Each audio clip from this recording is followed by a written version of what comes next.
الحمد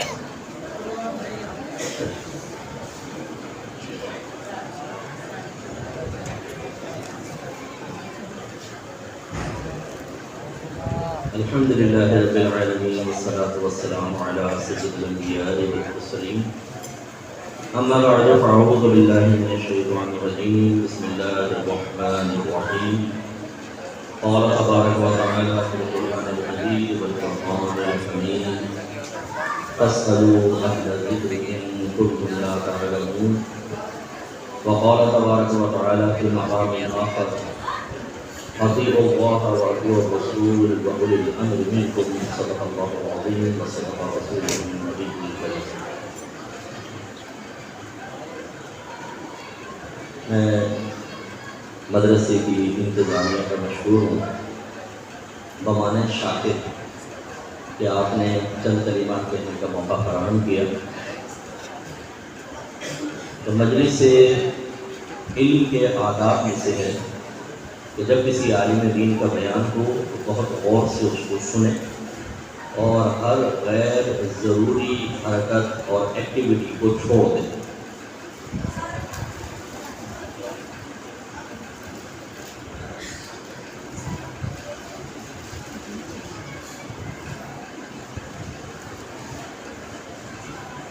تو یہ اوپر ذرا باتوں کی آوازیں آ رہی ہیں، شاید بچے آپس میں باتیں کر رہے ہیں، یہ خاموش ہو جائیں. تو ایک سمجھدار آدمی بیٹھا ہے تو سب کو پیار سے خاموش کروا دیں. ایسا نہ ہو کہ وہی زیادہ شور مچائے. بالکل خاموش ہے. باہر جو کھڑے ہوئے ہیں میری گزارش ہے کہ آپ آئیں اور اندر تشریف فرما ہو جائیں. ناراض مت ہوئیے گا. ہمارے ہاں عجیب افراتفری کا عالم ہوتا ہے. ایک عالم دین بیان کر رہا ہوتا ہے اور بالکل مچھلی مارکیٹ بنی ہوتی ہے. کوئی یہاں جا رہا ہے، کوئی وہاں جا رہا ہے، کوئی ادھر کھڑا ہو رہا ہے، کوئی ادھر کھڑا ہو رہا ہے. یعنی اگر یہ غیر مسلم آ کر ہماری مجالس کو دیکھے تو وہ متاثر نہیں ہوگا. وہ کہے گا کہ تنظیم نہیں ہے، سلیقہ نہیں ہے، ان میں آداب نہیں ہے. یہ نہیں ہونا چاہیے. جب آپ کو کوئی بھی عالم دین بیان کرے ساری ایکٹیویٹیز چھوڑ دیں اور غور سے سنیں کہ کیا کہہ رہے ہیں. اسی نے ہمیں تباہ کر دیا. معذرت کے ساتھ اہل سنت جو ہیں، ہم اہل سنت سے تعلق رکھتے ہیں. ہماری ایک بڑی تباہی کی وجہ یہ ہے کہ ہم اگر اجتماعات میں جاتے ہیں تو سننے کے لیے جاتے ہی نہیں. ہم لوگ بس بیٹھتے ہیں، انجوائمنٹ ہوتی ہے، کوئی جوشیلی بات ہوئی تو نعرہ لگایا، پھر اس کے بعد لنگر کھایا اور گھر واپس. اس کی علامت یہ ہے کہ ہم سننے کے اور سمجھنے کے لیے نہیں آتے کہ جب ہم باہر نکلتے ہیں اگر کوئی ہم سے پوچھ لینا کہ بتائیں عالم دین نے کیا بیان کیا تو ہم کچھ بیان نہیں کر سکتے. آپ میں سے بہت سارے ماشاءاللہ اوپر اگر کوئی ایسا ہے کہ جو خاموش کروا سکے بچوں کو، مسلسل باتیں کرتے ہیں. بیٹا یہ اوپر والوں کو خاموش کروا دو، لوگ خاموش ہو جائیں. بالکل ورنہ ساتھ ساتھ یہ بچوں کو نیچے لے جائیں، بچوں کو نیچے لے جائیں.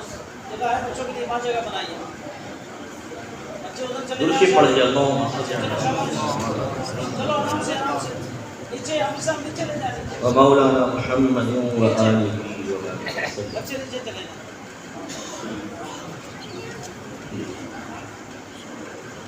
تو ہمارا المیہ یہ ہے کہ ہم آتے ہیں، سنتے ہیں، لیکن نہ یاد رکھتے ہیں نہ سمجھتے ہیں. باہر نکلتے ہیں تو سب بھولا ہوتا ہے. اس لیے میں آپ کو ایک گراؤنڈ ریلیٹیوز پر رہ کر ایک سجیشن دیتا ہوں کہ آپ گھر جائیں اور آپ نے بہت علماء کے بیان سنے ہو، ساؤنڈ تھوڑا کم کریں اور ایک جگہ سیٹ کر کے چھوڑ دیں. بڑی مہربانی ہے. ایک جگہ کر کے چھوڑ دیجیے گا. تو اب آپ گھر جائیے گا، ایک قلم ڈائری لیجیے گا اور جتنی علماء کی آپ نے باتیں سنی نا اس کو لکھ کر دیجیے. آپ دیکھیں گے ایک بات، دو بات، تین بات کے ذہن کام کرنا چھوڑ دے. یہ اس بات کی علامت ہوگی کہ ہمارے مسلمانوں میں وہ احساس ذمہ داری ختم ہو چکا ہے جس کا اللہ نے ان کو مکلف بنایا تھا، رسول نے مکلف بنایا تھا. نبی کریم صلی اللہ علیہ وسلم نے اپنا آخری خطبہ دیا، پھر فرمایا لیبلغ الشاہد الغائب، چاہیے کہ میری اس بات کو موجود شخص غائب شخص تک پہنچا دے. ایک جگہ فرمایا بلغوا عنی ولو آیہ، پہنچا دو میری طرف سے اگرچہ ایک ہی آیت. درود شریف پڑھ لیجیے.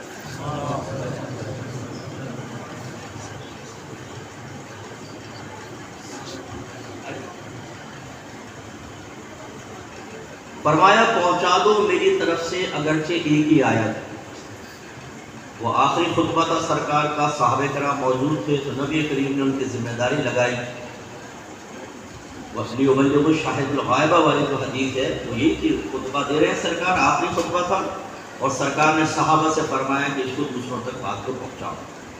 ہمارا المیہ یہ ہے کہ ہم اجتماعات میں آتے ہیں, باتیں سنتے ہیں, ہمارے ذہن میں چیزیں موجود نہیں ہوتی کیونکہ ہم نے وہ طریقہ کار نہیں سیکھا, ہم نے اپنی پریپریشن ویسی نہیں کی ہے, اپنے آپ کو اس طرح سے تیار نہیں کیا ہے کہ ایک احساس ذمہ داری ہمیں بات کو غور سے سننے دے, سمجھنے دے, یاد کرنے دے, اور پھر اس کو آگے ڈیلیور کرنے میں ہم کامیاب ہو جائیں. لہذا ایک والد اچھے انداز سے اپنے بچوں کو بھی نہیں سمجھا سکتا. آپ جا کر اپنے گھر کے بڑوں سے کویسچن کریں. اچھا یہ اس لیے نہیں ہے کہ معاذ اللہ بڑوں سے بدتمیزی کریں یا میں کوئی بڑوں کو حقارت پہ پیش کرنا چاہتا ہوں. شعور کی بیداری. بیٹا آپ اگر بیٹھ جائیں گے تو بڑی مہربانی ہوگی, آپ ڈسٹرب کر رہے ہیں, فوٹو کھینچ لینا بعد میں. اب بیٹھ کے آپ بھی سن لو پہلی دفعہ, ٹھیک ہے نا, زندگی میں پہلی دفعہ آپ بھی سنو غور سے میرا بیان میں کیا کہہ رہا ہوں. شاباش, اللہ آپ کو جزائے خیر عطا فرمائے اور اتنی محافظ دے آپ کو کہ آپ پیسے جمع کریں اور قابو میں نہ آئیں پیسے, ٹھیک ہے, میں دعا دیا آپ کو. غور سے سنیں.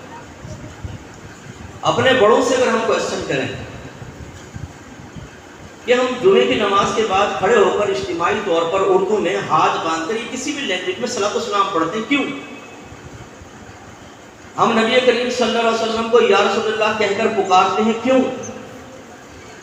ہم 11ویں کرتے ہیں, 12ویں کرتے ہیں, کیوں؟ 11ویں کی نیاز کیوں کرتے ہیں آپ؟ کیا لاجک ہے اس کے پیچھے؟ 12ویں کیوں مناتے ہیں؟ یہ کنڈوں کی نیاز کیوں کی جاتی ہے؟ یہ مٹی کے کنڈوں میں کیوں بنتی ہے اور ایک کمرے میں کیوں رکھی جاتی ہے, اور یہ کیوں مشہور ہے کہ اس کو باہر نہیں لے آ سکتے, یہیں بیٹھ کے کھانا ہوگا؟ ہم امام اعظم ابو حنیفہ رضی اللہ تعالی عنہ کے مقلد ہیں, حنفی ہیں. تقلید کیا چیز ہوتی ہے؟ مقلد کسے کہتے ہیں؟ کیوں مانتے ہیں امام اعظم کا کہنا جبکہ قرآن بھی ہے, حدیث بھی ہے, سب کچھ موجود ہے, کیوں چلے امام اعظم کے پیچھے؟ پھر 4 امام ہیں, امام اعظم, امام شافعی, امام احمد, امام احمد بن حنبل اور امام مالک رضی اللہ تعالی عنہما, چاروں کو ہم کہتے ہیں یہ حق پر ہیں.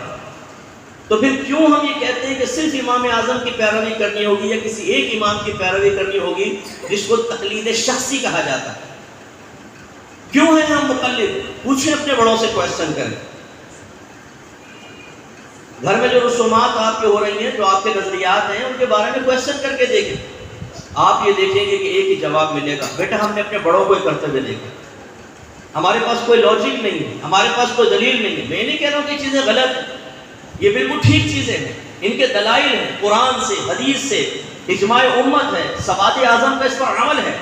لیکن سوال تو یہ ہے کہ ہمارے ذہن میں دلیل موجود ہے یا نہیں؟ کس دلیل کے تحت آپ کر رہے ہیں؟ آپ کہتے ہیں ہم نے بڑوں کو کرتے ہوئے دیکھا, اور یہ میجر مسٹیک ہے ہماری. 2 باتیں یہاں پہ عرض کروں گا. پہلا یہ کہ آپ قرآن اٹھا کے پڑھیں. انبیاء علیہ السلام نے جب کفار کو تبلیغ کی تو تقریباً ہر قوم نے یہ جواب دیا کہ ہم تمہاری بات نہیں مانیں گے, ہم تو اس پر رہیں گے جس پر ہم نے اپنے آباء و اجداد کو پایا ہے. اور اللہ تعالیٰ نے یہ فرمایا کہ یہ کہتے ہیں ہم اپنے آباء و اجداد کے طریقے پر چلیں گے, چاہے وہ گمراہ تھے, چاہے وہ جہنم میں جائیں گے, اس کے باوجود چلیں گے. تو معاذ اللہ ایسا نہیں ہے کہ ہم جن اکابرین پہ چل رہے ہیں وہ ایسے ہیں. لیکن سوال تو یہ ہے کہ جن چیزوں کو آپ اکابرین کی طرف منسوب کر رہے ہیں, کیا ان سے ثابت بھی ہے کہ نہیں, وہ ثابت کریں. یہ آپ نے سنائی بات لے لی. اور یہ میں اس لیے آپ کو عرض کر رہا ہوں کہ ہمارے ینگسٹر یہاں بہت سارے ایسے بیٹھے ہوئے ہیں. آپ اپنے گھر میں سوال کرتے ہیں, جواب نہیں ملتا. آپ مسجد میں آتے ہیں, ہمارے جمعے کے اکثر بیانات ان ٹاپکس پہ ہوتے نہیں جو ہمیں چاہیے ہوتے ہیں, کرنٹ ایشوز پہ کلام نہیں ہوتا. اسکول میں, کالج میں, یونیورسٹی میں ہم اپنے آفیسز کے ماحول میں جا کر گفتگو کرتے ہیں, جواب حاصل نہیں ہوتا. اب ایک جواب حاصل کرنے کے سورس بہت بڑی ہمارے پاس ہے, سوشل میڈیا. ہم جاتے ہیں یوٹیوب پر, وہاں پہ مختلف قسم کے لوگ اپنے چورن بیچ رہے ہیں. ایک ہاتھ میں بخاری اٹھائی ہوئی ہے, ایک ہاتھ میں قرآن اٹھایا ہوا ہے, اور ہمارے اکابرین کو منہ بھر بھر کے گالیاں بک رہے ہیں. ہمارے اکابرین کو جہنمی قرار دے رہے ہیں، تمام مسلمانوں کو مشرک، بدعتی اور کافر قرار دے رہے ہیں۔ ہمارا وہ نوجوان جو اپنے گھر سے دلیل حاصل نہیں کر پاتا، جس کو دین کی ABC معلوم نہیں، وہ یہ تمیز ہی نہیں کر پاتا کہ یہ آدمی جو کہہ رہا ہے وہ صحیح نہیں کہہ رہا ہے یا غلط کہہ رہا ہے۔ فرق سے جتنا ہوتا ہے کہ جب وہ گھر میں آ کے والد سے سوال کرتا ہے کہ ابا جان اس کا جواب دے، والد صاحب کہتے ہیں بیٹا مجھے تو نہیں پتا، میں نے بڑوں کو کرتے دیکھا، وہ شخص سے غلط دلیل دے رہا ہے، غلط قرآن پڑھ رہا ہے، غلط حدیث پڑھ رہا ہے، غلط استدلال کر رہا ہے، غلط رزلٹ نکال رہا ہے، لیکن ہم کیوں قبول کر رہے ہیں؟ کیونکہ اس کے جواب میں قرآن و حدیث ہمارے ذہن میں نہیں، ہم کہتے ہیں صحیح کہہ رہا ہوگا۔ علامہ ابن سیرین رحمۃ اللہ علیہ، امام اعظم ابو حنیفہ رضی اللہ تعالیٰ عنہ کے ہم عصر ہیں، اتنے پرانے زمانے، ان کے سامنے کچھ اشخاص آئے، کہنے لگے ہم قرآن پڑھنا چاہتے ہیں، سنیے۔ فرمایا نہیں سنوں گا، نکل جاؤ۔ کہا اچھا کچھ حدیثیں بیان کرنا چاہتے ہیں، سن لیں۔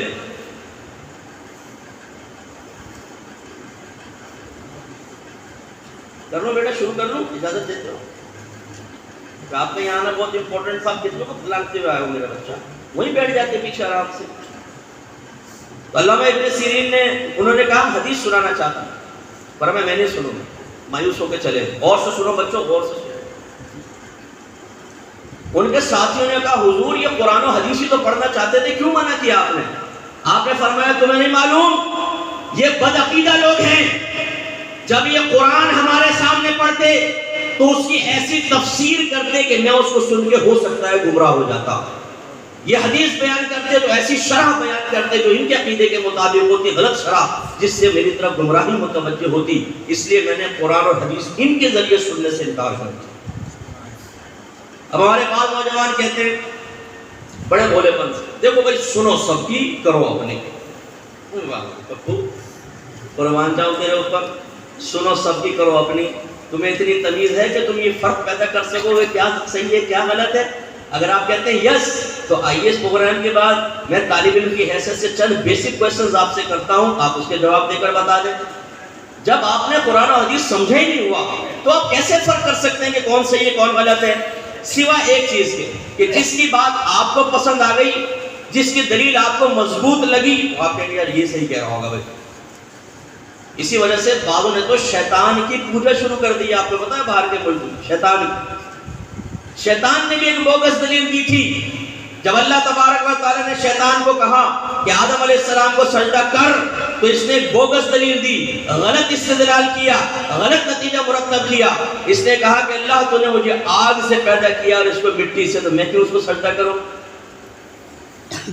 اس کے پیچھے سوچ کیا کار فرما تھی کہ آگ جلاؤ تو اوپر کو جاتی ہے اور مٹی کو چھوڑو تو نیچے کو آتی ہے، تو جو بلندی کی طرف جائے وہ پستی والے کو سجدہ کرے گا۔ دیکھیں عقلی دلیل دی نا، علماء نے فرمایا جب اس طرح کی ذہنی پستی میں انسان مبتلا ہو جائے اپنی باطنی بدعقیدگی اور خرابی کی بنا پر، تو اسے صحیح اور غلط دلیل میں فرق ختم ہو جاتا ہے۔ اس کو سوچنا یہ چاہیے تھا کہ آگ اوپر جاتی ہے مٹی نیچے، یہ افضلیت کا معیار نہیں ہے، اصل ہے غالب اور مغلوب ہونے کا معیار۔ مٹی کو آگ پر پکاؤ، مٹی کو کوئی فرق نہیں پڑے گا، لیکن مٹی کو آگ پر ڈال دو آگ بجھ جائے گی۔ فنا کرنے والا کون ہوا؟ مٹی۔ غالب کون ہوئی؟ مٹی۔ تو مٹی کو سجدہ کرنا افضل ہوا، چاہے تو آگ سے پیدا کیا گیا۔ اب ہمارا معاملہ یہ ہے، نوجوانوں کو کچھ بھی آتا نہیں ہے۔ آپ لوگ فیس بک استعمال کر رہے ہوتے ہیں، اس میں بیٹھے ہوئے جی گوپال سے بھی دوستی ہو رہی ہے، جوزف ٹونی سے بھی دوستی ہو رہی ہے، صاحب چیٹ کر رہے ہیں سب کچھ۔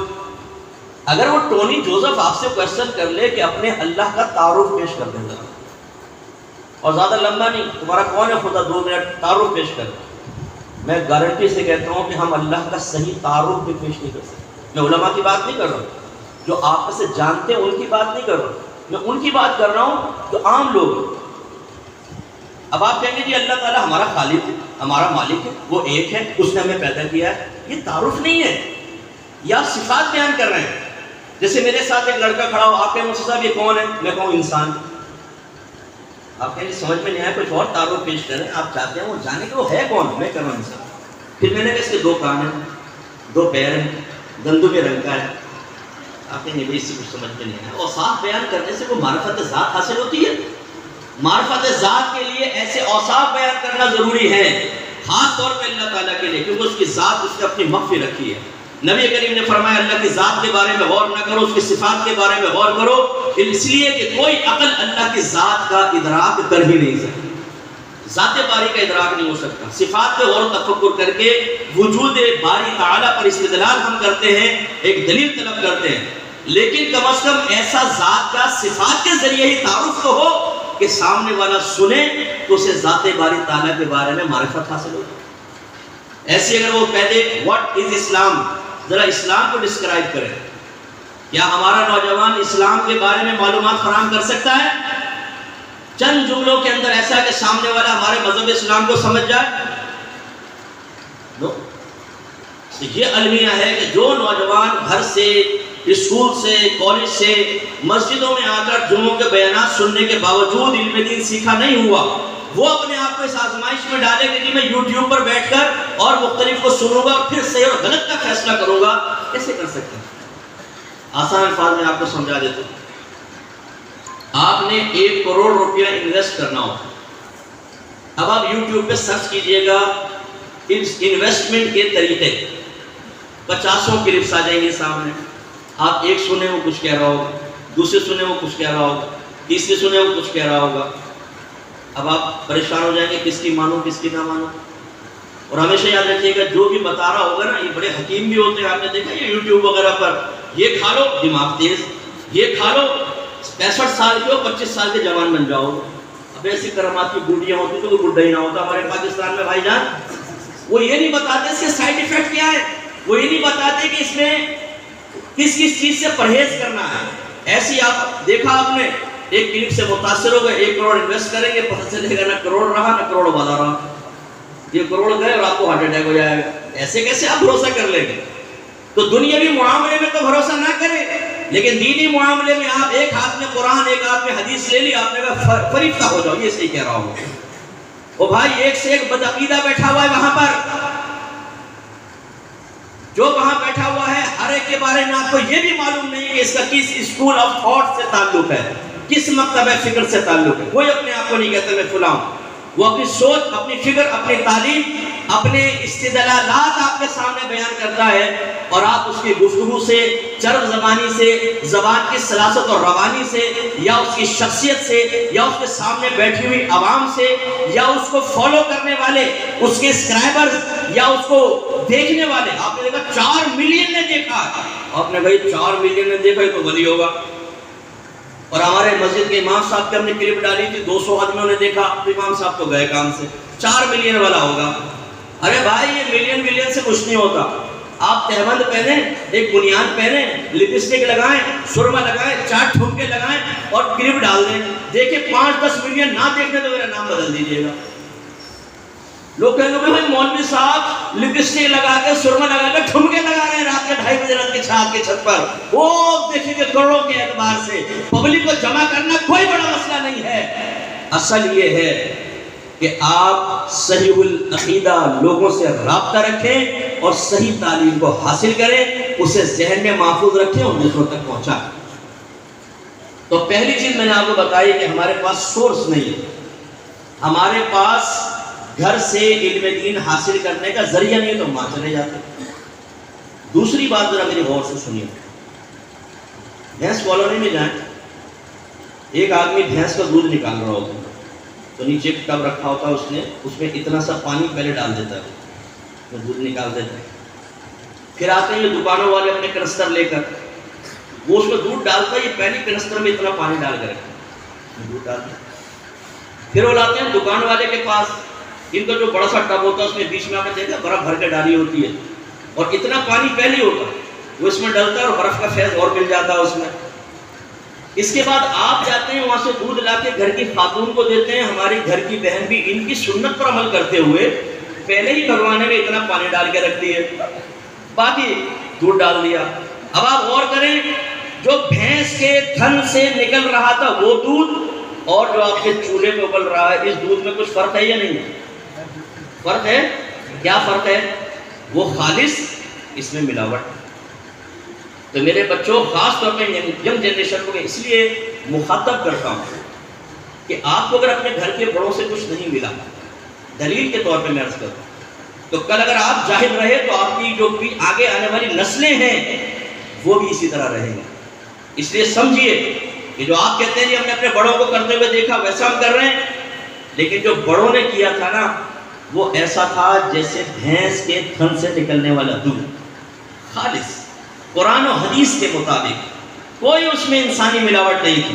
لیکن جب اگلی نسل کے پاس آیا اس نے پھلڑی لگا دی، دوسری نسل کے پاس ہے اس نے اپنی پھلڑی لگا دی، تیسری نسل کے پاس ہے اپنی پھلڑی لگا دی. آج جو صورتحال مذہب کی آپ کو نظر آ رہی ہے اس میں اصل دین بہت کم ہے، انسانی تصرفات زیادہ آ گئے ہیں، اس سے خرابی پیدا ہوئی. میں چند مثالیں آپ کو دیتا ہوں. آپ مزار پہ چلے جائیں، مزار کیوں بناتے ہیں، چادر کیوں چڑھاتے ہیں؟ پہلے دور میں قبے بھی نہیں بنتے تھے، صرف قبریں ہوتی تھی، وہ بھی ایک بالش تھی، صرف ایک بالش، یہ سنت اور مستحب. لیکن اشراف القوم کو دفنایا گیا، علماء، مفتیان کرام، مجتہدین، تو دین میں لوگوں میں بگاڑ پیدا ہوا، لوگ قبرستان آتے ان قبروں کی بے حرمتی کرتے. تو فیصلہ یہ ہوا کہ نہیں کوئی کپڑا وغیرہ ڈال دیا جائے تاکہ کوئی آئے تو امتیاز تو کر سکے نا کہ یہ کسی اللہ کے ولی کی قبر ہے، یہ عام آدمی کی، کم از کم اس کی بے حرمتی تو نہ کرو. تو ایک چادر ڈال دی صرف اس شناخت اور علامت کے لیے کہ دوسری قبروں سے امتیاز پیدا ہو جائے. پھر اس کے بعد لوگوں نے جیسے اولیاء کی قبروں پہ آنا شروع کیا، دھوپ ہو رہی ہے بہت شدید، تو ضرورت محسوس ہوئی چھپر ڈال دو گئی تاکہ اس کے سائے میں بیٹھ کر یہ عبادات کر سکیں. پھر اس کو پکی شکل دے دی تو قبہ بن گیا. اچھا جب قبہ کی عمارت بن گئی اور ایک اچھے مقصد کے لیے بنی کہ لوگ اس کے آ کے سائے میں بیٹھ کر قرآن پڑھ سکیں، حدیث پڑھ سکیں، ذکر الہی کر سکیں، ایصال ثواب کر سکیں، تو مجھے بتائیے کہ کیا پھر چادر کی ضرورت باقی رہی تھی؟ نہیں، کیونکہ چادر تو اس لیے تھی کہ تاکہ قبر میں امتیاز پیدا ہو جائے، وہ عمارت سے پیدا ہو گیا. لیکن ایک جب یہ چل گئی نا پبلک میں، وہ قبہ بنا ہوا ہے پھر بھی لا کے چادریں ڈال رہے ہیں. اچھا وہ چادر اچھی ڈلتی تھی موٹی، تو پھر ایسا ہوا کہ جو وہاں پہ متولی صاحب تھے وہ ایک چادر پڑے رہتے اور باقی چادریں اس شخص کی طرف سے بزرگ کے ایصال ثواب کے لیے غربا میں تقسیم کر دی. یہ ہونا شروع ہو گیا. اب صورتحال کیا آئی؟ بڑے بڑے قبے بن گئے، عمارتیں بن گئی، اور چادر چڑھانے کی لاجک ہمیں نہیں پتہ کیوں چڑھاتے. اب چادروں کی منت ماننا شروع کر دیں. ہمارا المیہ یہ ہوا کہ آج اگر ہم پریشان ہوتے ہیں تو اللہ کی طرف کم متوجہ ہوتے ہیں، ہماری توجہ مزارات کی طرف زیادہ ہو گئی، باباؤں کی طرف زیادہ ہو گئی، عاملوں کی طرف زیادہ ہو گئی. حالانکہ ہماری مکمل توجہ اس خالق کائنات کی طرف ہونی چاہیے کہ اگر مزار سے کوئی فیض حاصل بھی ہوتا ہے تو وہ اللہ کا دیا ہوا ہے. اگر کسی عامل کے پاس کوئی اچھا وظیفہ ہے وہ بھی میرے رب کی عطا ہے، اور اگر میرا رب چاہے تو کوئی کائنات کا ایک تنکا اٹھا کر کسی کو نہیں دے سکتا. لیکن ہماری ضعیف الاعتقادی کا عالم یہ ہے کہ 4 دعائیں اللہ سے مانگتے ہیں، 5ویں مرتبہ کوئی آ کر کہتا ہے بھائی مسئلہ حل کرنا ہے، فلاں مزار پہ چلا جائے تیرا مسئلہ حل ہو جائے گا، 4 چادریں چڑھا دیو، منت مان لے تیرا مسئلہ حل ہو جائے گا. ہم اللہ کو چھوڑ دیتے ہیں، اللہ سے توجہ ہٹا دیتے ہیں. اب وہ صاحب مزار کرے گا. ایک صاحب انتقال کر گئے، ہمارے پڑوس میں رہتے تھے، اکیڈمی کے پڑوس میں، نماز پڑھے تھا روزانہ، کچھ سگریٹیں یہ گٹکے بھرے پڑے سب. یہ ایک دن سوزوکی میں آٹا رکھا، میں نے کہا کہاں کا ارادہ ہے بھائی؟ کہنے کہ فلاں مزار پہ جا رہے ہیں، وہاں پہ جا کے لنگر کھلائیں گے سب. اب یہ بھی ہمارا ذہن بن گیا ہے، سگریٹیں پیو، چرسے پیو، لڑکی بازی کرو، گالیاں بکو، کچھ بھی کرو. ایک عرس میں شرکت کر کے بابا جی کو کھانا وہاں پہ کھلا دو، اور بابا جی سے کہا حضور میں نے کام کر دیا، اب آپ کی ڈیوٹی شروع ہے، نہ میں نماز پڑھ سکتا ہوں، نہ روزہ رکھ سکتا ہوں، نہ لڑکی بازی چھوڑ سکتا ہوں، نہ میں گالیاں چھوڑ سکتا ہوں، نہ میں دین پر چل سکتا ہوں. اب آپ کی ذمہ داری ہے ان دیگوں کے بدلے میں مجھے جنت میں پہنچانا. بائے بائے ٹاٹا، اور ہم واپس آ جاتے ہیں. او بھائی وہ اگر صحیح بزرگ ہے نا، آپ کے اس طرز عمل سے ناراض ہوں گے، وہ خوش نہیں ہوں گے، اس لیے کہ ان کی محبت، ان کا پیار، ان کا ناراض ہونا صرف اللہ کے لیے ہوتا ہے.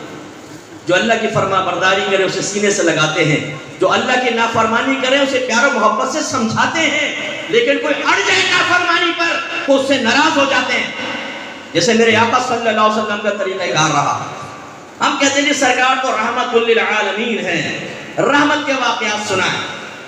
بعد میں جب بیان کرتا بولتے ہیں مصطفیٰ آپ سختی بہت کرتے ہیں، ہمارے سرکار تو بڑے نرم تھے.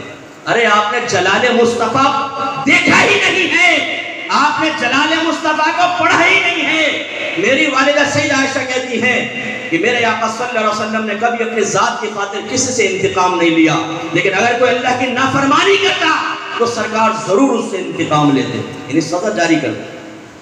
کئی صحابہ ایسے ہیں جنہوں نے کوئی طرز عمل کیا، سرکار نے چہرہ انور پھیر لیا، سلام نہیں کیا، مصافحہ نہیں کیا، ناراض ہوئے ہیں۔ ہماری والدہ سیدہ عائشہ صدیقہ رضی اللہ تعالیٰ عنہ نے تصویر والا پردہ لگا دیا، سرکار تشریف لائے، چہرہ انور کا رنگ متغیر ہو گیا، سیدہ عائشہ ڈر گئی، یا رسول اللہ مجھ سے کیا خطا ہوئی؟ فرمایا عائشہ تم نے نہیں سنا کہ ان تصویر والوں کو بروز قیامت عذاب ہوگا؟ رسول اللہ میں اللہ کی بارگاہ میں توبہ کرتی ہوں، یعنی مجھے پتہ نہیں تھا۔ پھر آپ کہتی ہیں میں نے اس پردے کو اتارا اور اس کو ایک گدی کے اوپر لپیٹ دیا جس سے سرکار ٹیک لگایا کرتے تھے۔ اس کا مطلب ہے تصویر کو تعظیماً لگانے پہ سرکار نے اظہار ناراضگی کیا، اور کس سے؟ جو حبیبائے رسول ہے، میری اور آپ کی ماں ہے۔ سرکار سب سے زیادہ بی بی خدیجہ الکبریٰ رضی اللہ تعالی عنہا کے بعد ان سے محبت فرمایا کرتے تھے، اس وجہ سے سب سے زیادہ سرکار کو محبت تھی۔ لیکن جب اللہ تبارک و تعالیٰ کے دین کے نفاذ کی باری آئی تو اسی حبیبہ کے سامنے سرکار کا جلال ہے۔ تو ہم نے کہاں سے نتیجہ نکالا کہ سب اپنا الٹی سیدھی حرکتیں کرو، اپنی مرضی کے مطابق زندگی گزارو، اور پھر صاحب مزار کو بیچ میں درمیان میں ڈال کے ساری ذمہ داری بابا کو دے کے پھر فنٹر ہو جاؤ؟ غلط۔ تو ابھی چادریں چڑھانا شروع ہو گئے۔ اچھا چادریں بھی کیسی؟ ریشم۔ میں اب نام نہیں لیتا ہوں کہ یہ ویڈیو چلے گی، ناراض بھی ہوتے ہیں بہت سے۔ میں ایک مزار پر گیا، اچھا بچوں یہ بھی یاد رکھیے گا جو اوپر قبر ہوتی ہے نا اکثر یہ نقلی قبر ہوتی ہے، اصلی قبر تو تہخانے میں ہوتی ہے۔ جیسے قائد اعظم صاحب کے مزار پہ آپ جاتے ہیں نا، بڑے ادب سے سامنے کھڑے ہوتے ہیں، اندر بابا جی ہیں ہی نہیں، بابا جی تو نیچے لیٹے ہوئے، اب وہیں پہ تعظیم بجا لا رہے ہیں۔ اچھا وہ کٹہرے میں کھڑا ہوا، اور باہر جو چادریں لکھی وہ کون سی؟ ریشمی چادر، اور ان پر آیت الکرسی لکھی ہوئی۔ اب وہ ایک ڈالی جب دوسری ڈالیں گے پھسل، لازم بات اس کے قدموں میں، اور اتنی کثرت سے ہر شخص چادر لا کے اس قدموں میں جاری اس کو چڑھ رہا ہے آیت الکرسی کو۔ بعض لوگ کہتے ہیں یہ مس کر کے ہمیں دے دیں، لیکن اس جو مروڑا اللہ کا نام آیت الکرسی بے وضو کو چھوڑے، اس میں چمکی لگی ہوئی ساری آیاں لگ گئی، وضو کر رہے ہیں وضو ہی نہیں ہو رہا۔ یار یہ خرافات ہیں۔ اکابرین نے اس کا تو نہیں کہا تھا کہ تم ایسا کرو۔ پھر وہ ایک لڑکی بیچ میں دھمال ڈال رہی ہے، صاحب آپ سب بول رہے ڈم ڈم ڈم ڈم ڈم ڈم ڈم، او بال کھول کے وہ، اور لڑکے بالے کھڑے ہوئے اس کے جسم کو دیکھ رہے ہیں۔ خبیثو منوسو، یہ اہل سنت نہیں ہے، دشمن ہیں ہمارے، انہیں پری پلان ہمارے درمیان میں داخل کیا گیا تاکہ ہم بدنام ہو جائیں۔ ایک لڑکی بیچ میں ٹھمکے لگا رہی ہو، دھمال کے نام پر ناچ رہی ہو، اور غیر مرد اس کو دیکھ رہے ہو، کون سی شریعت اس کو جائز کہتی ہے؟ لیکن ہمارے مزارات پر ہو رہا ہے۔ کیا کابرین نے کہا تھا ایسا کرو؟ ایک صاحب نے کہا مفتی صاحب آپ کو کیا پتا وہ کس روپ میں ہے؟ میں نے کہا پھر اپنی بیوی کو چھوڑ دے اور اس کے بارے میں اس کا ظن قائم کر لے وہ کس روپ میں ہے، وہ بھی ڈانس کریں گے مردوں کے بیچ میں آ کے۔ اپنی بہن کو لاؤ، اپنی بیٹیوں کو لاؤ، کھڑا کرو ذرا۔ اب تمہیں آگ لگی تو وہ بھی کسی کی بہن، کسی کی بیٹی، کسی کی ماں ہے۔ اس بے وقوف عورت نے سمجھا کہ دھمال کر کے بابا راضی ہوگا یا ڈھول ڈمکوں سے بابا راضی ہوگا؟ یہ بتاؤ۔ لڑکے والے ناچ رہے ہوں گے، پینٹ شرٹ پہنے ہوئے ناچ رہے، وہ سمجھتے شاید ایک ٹھمکے میں بابا راضی، دوسرے ٹھمکے میں پھر وہ سفارش کر دیں گے۔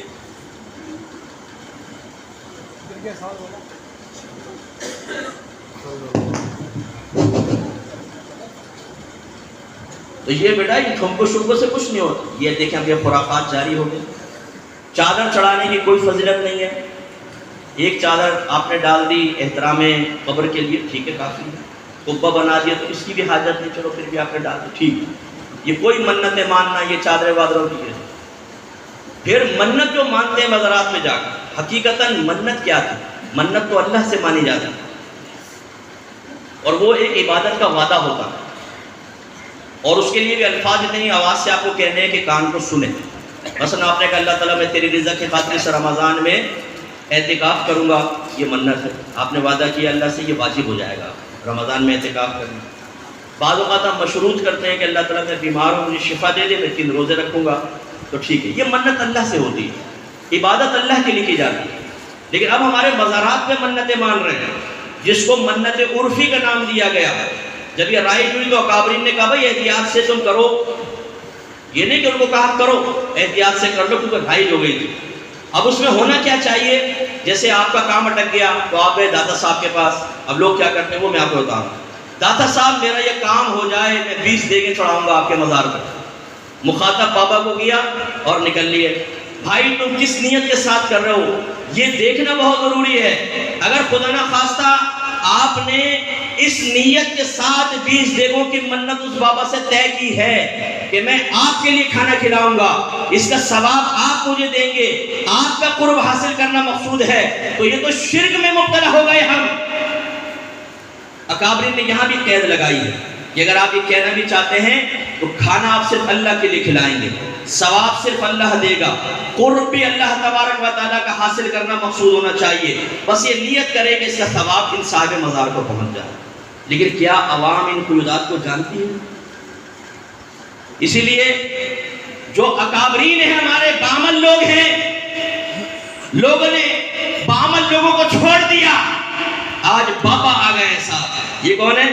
کتے والی سرکار, بلی والی سرکار, جپھی والی سرکار, ڈنڈے والی سرکار, شلوار والی سرکار, سگریٹ والی سرکار, الٹی لٹکنے والی سرکار, چھو چھو سرکار, اور ایک سے ایک بدکار, ڈرامے پکے, بے نمازی. ان سے آپ دین کی الف بے پوچھنے نہیں معلوم ہوگا. ان لوگوں نے دین کا بڑا غرق کیا. جب ہمیں دین نہیں پتا ہوتا ہم ادھر چلے گئے. اب اکابرین نے اجازت دی تھی کہ آپ علماء کے پاس جائیں, بامل لوگوں کے پاس جائیں, ان سے دعا کروائیں, وہ اللہ کے مقبول بندے ہوتے ہیں, ان کی دعا اللہ کی بارگاہ میں جلد مقبول ہونے کے امکانات ہوتے ہیں, تو ان کو وسیلہ بنا لو. لیکن ہم وہ تعلیمات بھول گئے. ہم نے یہ دیکھا کہ بابا کی مشہوری ہے, وہاں پہنچ گئے. اب ہم پہنچ گئے, بابا بچہ تو کچھ پریشان لگتا ہے. جی بابا. آجا بابا تیری ساری مشکل حل کرے گا. بچہ جواب نہیں کہتا, بابا مجھے تو بھی مشکل میں لگتا ہے کیونکہ ہماری جیب سے پیسہ نکلوانے کے لیے میرا ٹیکٹ استعمال کر رہا ہے. اگر تو اتنا کامل ہوتا تو جو بائیڈن کو اپنے پاؤں تلے لے آتا, IMF سے قرضہ دلوا دیتا, سارے کورونا والوں کو ٹھیک کر دیتا. اتنا تو پہنچا ہوا ہے تو آئے تجھے ICU کے اندر وارڈ میں بند کر کے باہر سے کنڈی لگائیں, سب کو ٹھیک کر کے باہر نکال. لیکن نہیں, ہم اتنے بے وقوف ہوتے ہیں. وہ کہتا ہے بچوں تو پریشان لگتا ہے. جی بابا کیا ہوا؟ اولاد نہیں ہوئی, الائچی کھا. اب الائچی سے اولاد کا کیا تعلق؟ وہ بابا 100 کو الائچی کھلاتا ہے, کسی ایک آدھ کے اللہ کے ازلی فیصلے کے تحت اور مشیت کے تحت بچہ ہو جاتا ہے, کریڈٹ بابا لے جاتا ہے. یہ لے جی مشہور ہو گئی جی الائچی والی سرکار. وہ کہتا ہے جی الائچی کھائی تھی بچہ ہوا. بابا پہنچا ہوا ہے جی, بابا پہنچا ہوا ہے. بابا نماز پڑھتا ہے؟ نہیں. روزہ رکھتا ہے؟ نہیں. عورتوں کو دیکھتا ہے؟ یس. نگاہ ہی نہیں ہٹاتا. بابا تو یوں جما کر نگاہ رکھتا ہے عورتوں کے اوپر. روحانی نمازیں پڑھتا ہے. میں ایک جگہ گیا, بابا صاحب بیٹھے ہوئے آنکھیں بند کر نماز کے ٹائم. میں نے کہا کیا ہوا, نماز نہیں پڑھیں گے؟ آپ کو نہیں پتا یہ روحانی نماز پڑھتے ہیں. ان کی فجر ہوتی ہے مکے میں, ظہر مدینے میں, عصر بغداد میں, عشاء خواجہ صاحب کے پاس, مغرب خواجہ صاحب کے پاس, اور عشاء داتا صاحب کے مزار. میں نے کہا یہ تو یہاں بیٹھ کر روحانی نماز پڑھ رہا ہے, تم روحانی جماعت کہاں قائم کر رہے ہو مجھے بتا دو. کیونکہ جب پیر نہیں پڑے گا تو وہ کیا کریں گے؟ ایک جگہ گئے تو پیر صاحب چرس میں سٹے لگا رہے. یہ کیا بھائی؟ کہ اللہ کو اصل میں پیر صاحب جب چرس پیتے ہیں نا تو دنیا سے توجہ ہٹ جاتی ہے, اللہ سے نہ لگتا ہے. آواز سے نام حسین مسجد. وہ میں نے کہا بھائی تو پھر تو پیر صاحب کی بیعت کرنے کے بجائے سگریٹ کی بیعت نہ کر لیں.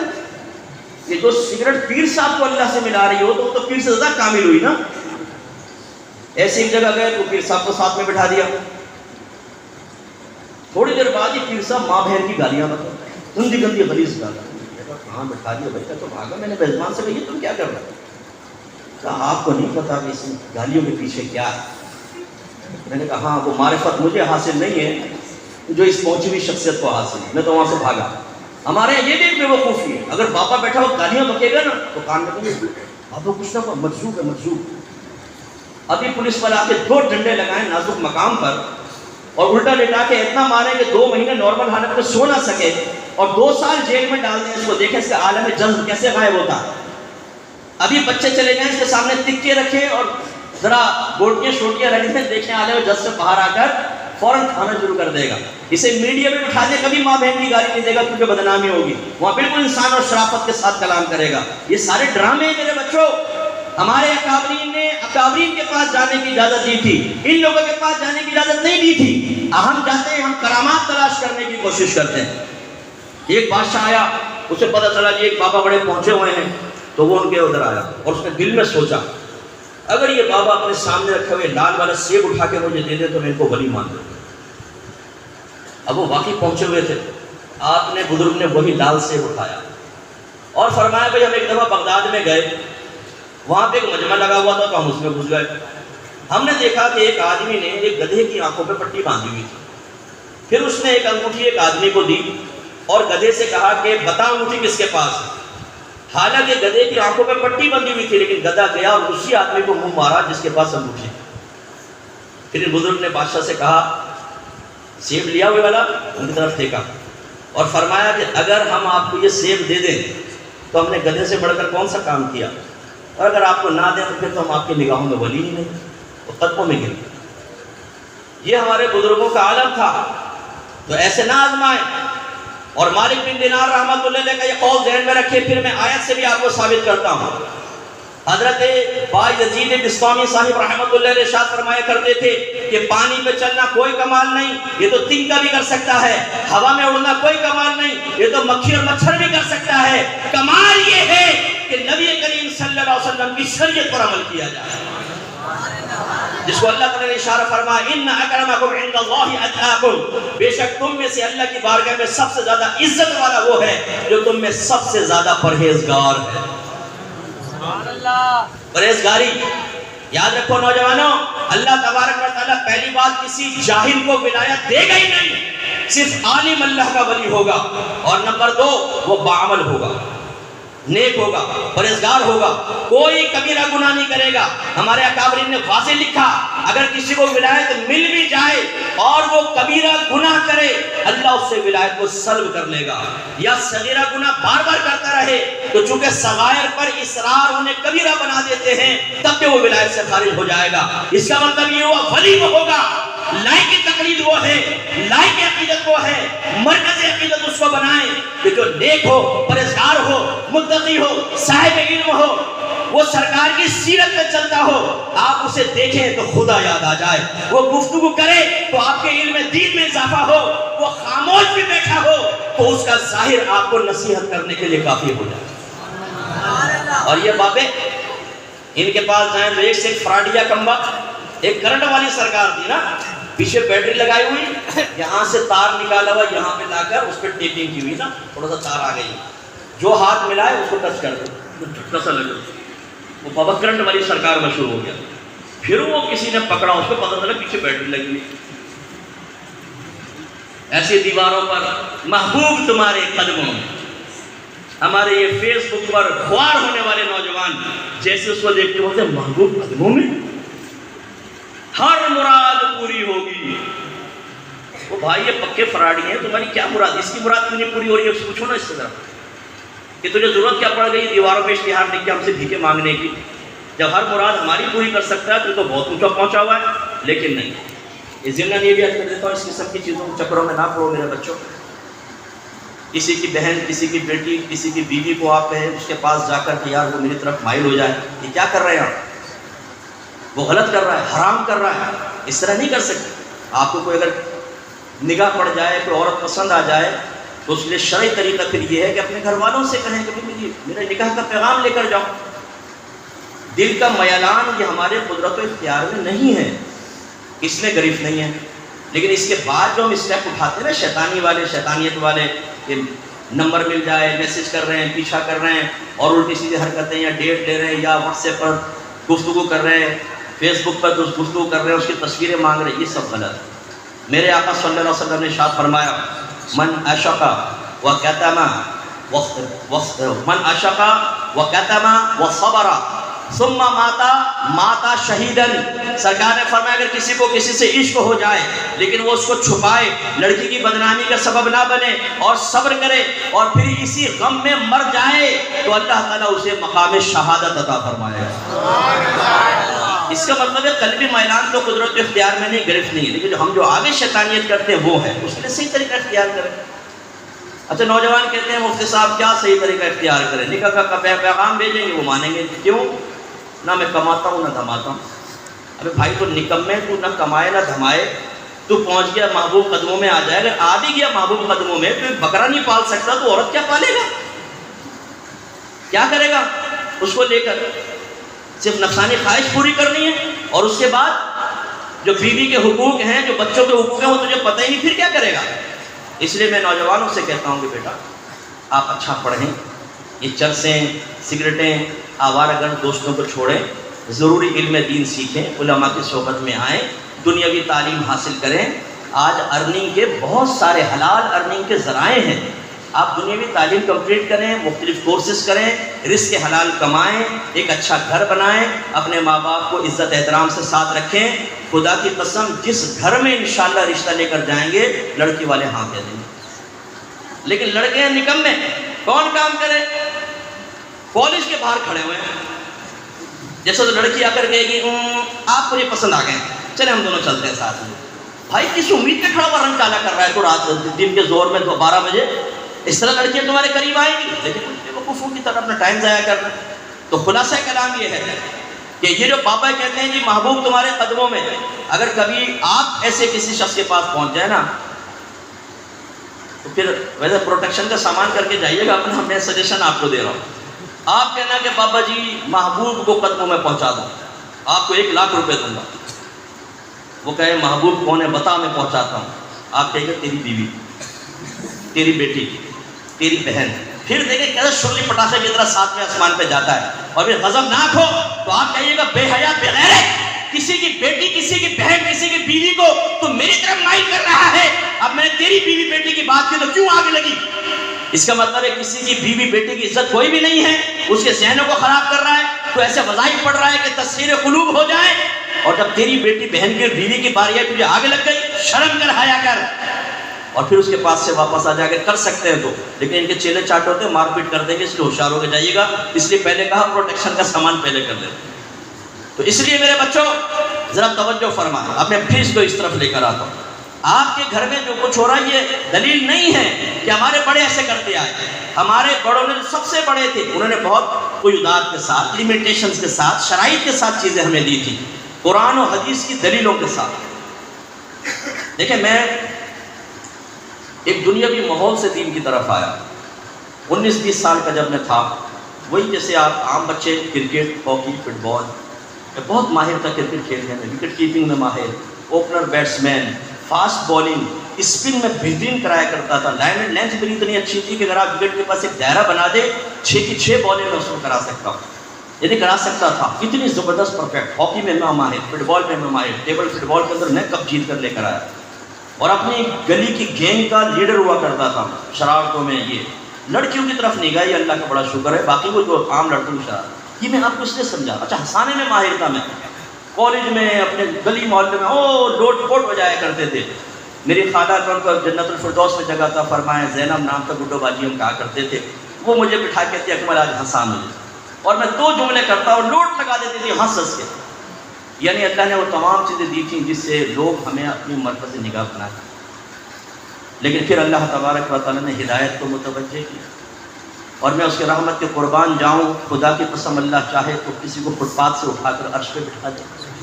یہ میرے رب کا کمال ہے. ایک کسی کی چیز کو دل پہ لگی اور میں اس طرف مائل ہوں. بڑی محنت کی, شروع میں آزمائش آتی ہے, ہر ایک مذاق اڑاتے ہیں کہ وہ سب کے ساتھ ہم مذاق کرتے تھے. لوگوں نے کہا تم کیوں کرکٹ چھوڑ رہے ہو, یا تم داڑھی رکھ لو. کسی نے کہا جمعہ 8 دن ہوگا, جو ہوگا وہ ہوگا. لیکن جب میں آ گیا مذہب کی, اب جب مذہب کی طرف آیا تو سب سے پہلی جو چیز تھی وہ میں نے کہا ہم جو کر رہے ہیں وہ صحیح کر رہے ہیں کہ نہیں کر رہے. مجھے بڑی جستجو تھی. تو پھر میں نے غور و تفکر شروع کیا. حضرت اس ٹائم عالم تو نہیں ہوا تھا, لیکن میں نے ایسی کتب جمع کی جس سے میں نے دیکھا صلاۃ والسلام کیوں پڑھتا اور یہ صحیح ہے یا نہیں. 11ویں 12ویں تیجا 40واں انگوٹھے چوبنا فلاں فلاں سب کا. تو میں نے یہ دیکھا کہ بہت سے کام قرآن و حدیث سے ثابت ہیں, لیکن کچھ ایسے بھی ہیں جو ہم غلط کر رہے ہیں. جیسے 10 بیویوں کی کہانی, یہ ہمارے گھروں کے اندر پڑھی جاتی تھی. 10 بیویوں کی کہانی, اور اس میں خرافات بھری ہوئی تھی. تو اس لیے میں نے ان کو ختم کیا. ایسے ہی یہ گھر میں معروف تھا جی بی بی فاطمہ رضی اللہ تعالیٰ عنہا کی نیاز مرد نہیں کھائیں گے. اب میں نے کہا مردوں نے کیا بگاڑا ہے, یہ ضرور کسی پیٹو عورت کا کارنامہ ہے. بھائی کھاؤ سب, نیاز آج ہمارے گھر میں ہوتی ہے، پھر نیاز کیوں ہوتی تھی اس کا بیسک کانسیپٹ ذہن میں نہیں.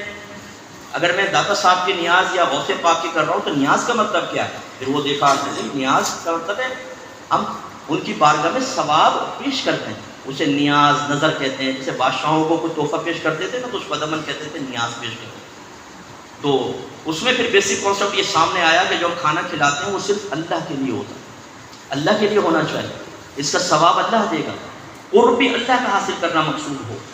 بس یہ نیت ہو کہ اس کا ثواب اللہ تعالیٰ فلاں بزرگ کو بھی پہنچا سکے. یوں میں نے صفائیاں شروع کی، جو صحیح تھا تو قائم رکھا، غلط تھا نکال دیا. لیکن یہ نتیجہ میں نکالنے میں بالکل کامیاب ہوا. آج ہم چیلنج کرتے ہیں، کوئی آئے ہمارے سامنے بیٹھے، انتہائی دائرہ ادب کے ساتھ میں گفتگو کروں گا، ایک طالب علم کی حیثیت سے گفتگو کروں گا. اہل سنت کا کوئی بھی بنیادی عقیدہ، معمولات اہل سنت میں سے کوئی عمل اگر اس پہ کوئی ہم سے گفتگو کرنا چاہے، میں بالکل تیار ہوں. انشاءاللہ ہم قرآن اور حدیث سے ثابت کریں گے. سب اپنے گھر سے خرافات نکال دی، صحیح کو قائم رکھیں. اس لیے یاد رکھیں، یہ جو آپ کے نبی کریم صلی اللہ علیہ وسلم نے ارشاد فرمایا کہ بنی اسرائیل میں 72 فرقے تھے، ایک فرقہ جنتی اور باقی سب جہنمی تھے، اور میری امت میں 73 فرقے ہوں گے جن میں سے 72 جہنم میں جائیں گے، ایک نجات پائے گا. صحابہ کرام نے عرض کیا رسول اللہ وہ کون ہے؟ فرمایا جس پر میں اور میرے صحابہ. سرکار کا طریقہ سنت کہلاتا ہے، تو جس نے سنت اپنائی وہ اہل سنت کہلایا. صحابہ کرام ایک جماعت ہیں، جس نے اس جماعت کے طرز عمل کو اختیار کیا وہ اہل جماعت کہلایا. پھر ان دونوں کو ملا دیا گیا اور یہ سرکار کی اور صحابہ کی پیروی کرنے والوں کا نام رکھا اہل سنت و جماعت. سبحان اللہ. تو گویا کہ سرکار فرما رہے ہیں اہل سنت و جماعت وہ ہے جو نجات پائے گا. لہذا قرآن پڑھیے. آج ہمارے نوجوان کہتے ہیں مفتی صاحب اتنے سارے اسکول آف تھاٹ ہو گئے، کوئی کچھ کہہ رہا ہے کوئی کچھ کہہ رہا ہے، کس کے پیچھے چلے؟ کون صحیح ہے کون غلط ہے؟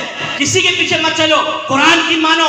آپ کا رب نے شروع میں ارشاد فرمایا اہدنا الصراط المستقیم صراط الذین انعمت علیہم. اے اللہ ہمیں سیدھا راستہ چلا، اے اللہ ہمیں سیدھا راستہ چلا. کس کا راستہ؟ قرآن، حدیث، فقہ؟ یہ تو نہیں بیان کیا اللہ تعالیٰ نے. اے اللہ میں سیدھا راستہ چلا. کن کا راستہ؟ ان لوگوں کا راستہ جن پر تو نے انعام فرمایا. قربان جائیں اللہ کے اسلوب کے. اللہ تعالیٰ نے قیامت تک کے لیے معیار مقرر کر دیا کہ اگر تم سیدھے راستے پہ چلنا چاہتے ہو تو یقیناً قرآن و حدیث کا ہی راستہ ہے، لیکن اس کے لیے معیار یہ ہے کہ ہر زمانے کے میرے انعام یافتہ بندوں کے طریقوں کو دیکھو، اس پہ چلو. ان کے پیچھے چلو گے تو یہی قرآن و حدیث کا راستہ ہے، ہدایت پا جاؤ. سبحان اللہ.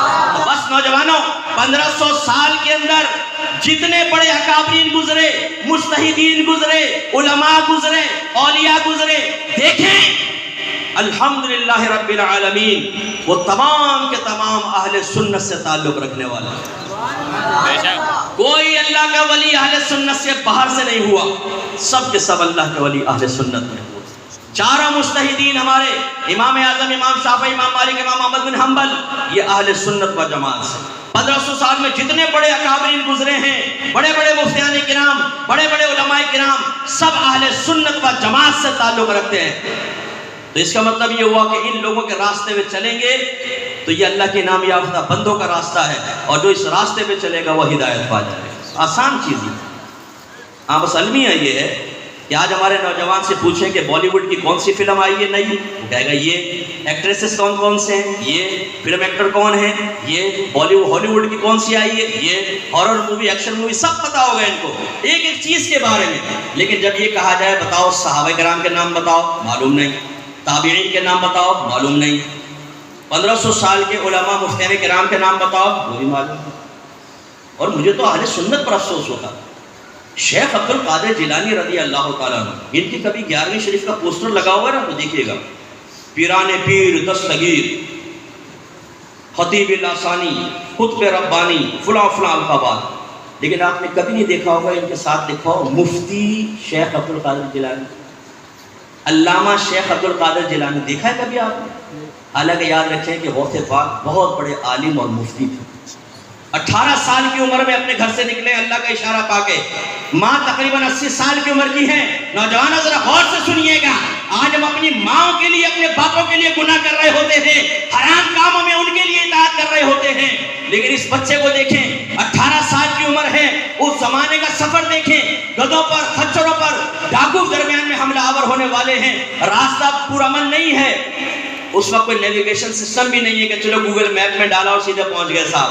چلتے جا رہے ہیں اندھیروں میں, اور سب 80 سال کی ماں, 18 سال کا بیٹا.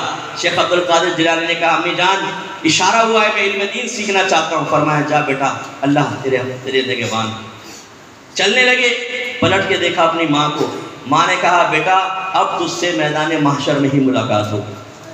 ولیت تھی, جانتی تھی اب بیٹے سے نہیں مل سکوں گی. جواب میں بیٹے نے یہ نہیں کہا امی پھر میں نہیں جاتا, اگر آپ کا انتقال ہو ٹھہر جاتا ہوں 2-4 سال, کوئی بات نہیں پھر چلا جاؤں گا. ماں نے یہ نہیں کہا عبد القادر تو جا رہا ہے, شادی کر لے, بیوی کو یہاں چھوڑ دینا, میری خدمت کرے گی, تو چلے جانا پڑھنے کے لیے. نہیں, جاؤ اللہ کے لیے جاؤ. غوث پاک بغداد پہنچے ہیں, علم دین سیکھا ہے, پھر مدرسہ قائم کیا, عالم مفتی بنے, اور عالم مفتی بنائے. آپ کے صاحبزادے کہتے ہیں کہ اگر بغداد میں کوئی دنیا سے فتویٰ آتا اور علماء حل نہ کر پاتے, میرے والد صاحب کے پاس لایا جاتا, اس کو فوراً حل کر دیا کرتے تھے. کیوں رکھا ہے ہم نے ان کا یہ پہلو مخفی؟ اس لیے تاکہ کھانے پینے کا موقع ملے, لنگروں سے ہم پیٹ بڑے کریں, ٹھوسے اندر لنگر. ان کے روش پہ چلنے کے لیے مسلمان تیار نہیں ہے. حضرت معین الدین چشتی اجمیری رحمۃ اللہ علیہ کی سوانح حیات پڑھی ہے آپ نے؟ یہ 15 سال کی عمر میں بخارا گئے نیشاپور کی طرف گئے علم دین سیکھنے کے لیے. والد صاحب کا انتقال ہو گیا, ماں کا انتقال ہو گیا, وہاں عالم بنے, مفتی بنے. پھر پیر صاحب کی صحبت میں رہے اتنے عرصے تک. پھر گئے سرکار صلی اللہ علیہ وسلم کی بارگاہ میں, تو روضہ رسول سے آپ کو ڈیوٹی دی گئی ہے کہ معین الدین ہندوستان جاؤ, وہاں کفر پھیل رہا ہے, کفر کے خلاف کام کرو. تو پھر آپ آئے, وہاں ایک عالم آیا, ایک مفتی آیا. ہم صرف یہ جو پیر صاحب تھے وہ اللہ کے ولی تھے. ولی جو ہوتا ہے وہ صاحب تقوی, صاحب علم ہوتا ہے. آپ نے قرآن کیوں نہیں پڑھتے؟ آپ ہمارے بعض خطبہ آدھی آیت کا ایک حصہ پڑھتے ہیں, اگلا نہیں پڑھتے. الا ان اولیاء اللہ لا خوف علیہم ولا هم يحزنون. کیا تو سبحان اللہ, سبحان اللہ. او بھائی بے شک اللہ کے ولیوں کو نہ کچھ خوف ہے نہ غم ہے, لیکن کون؟ آگے تو پڑھو. اللہ تعالیٰ فرماتے ہیں الذین آمنوا وکانوا یتقون, جو صاحب علم, صاحب ایمان, صاحب تقوی ہو وہ میرے دوست ہوتے ہیں. سبحان اللہ. اور یہ سارے جتنے اللہ کے ولی گزرے ہیں یہ سب کے سب عالم ہیں, ان میں بہت سارے بڑے بڑے مفتی ہیں. یہ سفیان ثوری رحمۃ اللہ علیہ وصف اجتہاد پر فائز تھے, آپ کو پتہ ہے. عبداللہ بن مبارک آل امام اعظم رضی اللہ تعالیٰ عنہ کے ہم اثر ہیں, بہت بڑے عالم اور مفتی ہیں. لیکن آپ تصوفی کتابوں میں پڑھیں گے عبداللہ بن مبارک صاحب ایک عورت کے عشق میں مبتلا ہو گئے, وہ رات میں کھڑے ہوئے تھے, اس کے دیدار کے لیے پوری رات گزر گئی, حتیٰ کہ فجر کی اذان ہو گئی. انہوں نے کہا کہ اے عبداللہ کے بیٹے, اے مبارک کے بیٹے, تجھے شرم آنی چاہیے, تو عورت کے لیے کھڑا رہا اور اللہ کے لیے تو نہیں کھڑا ہوا. اس کے بعد توبہ کی اس طرف مائل ہو گئے. یہ واقعات تو لکھ دیے, لیکن اس کی زندگی کا وہ پہلو مجھے تو ان واقعات میں بھی بعض اوقات یقین نہیں آتا, لیکن چلو مان لیتے ہیں.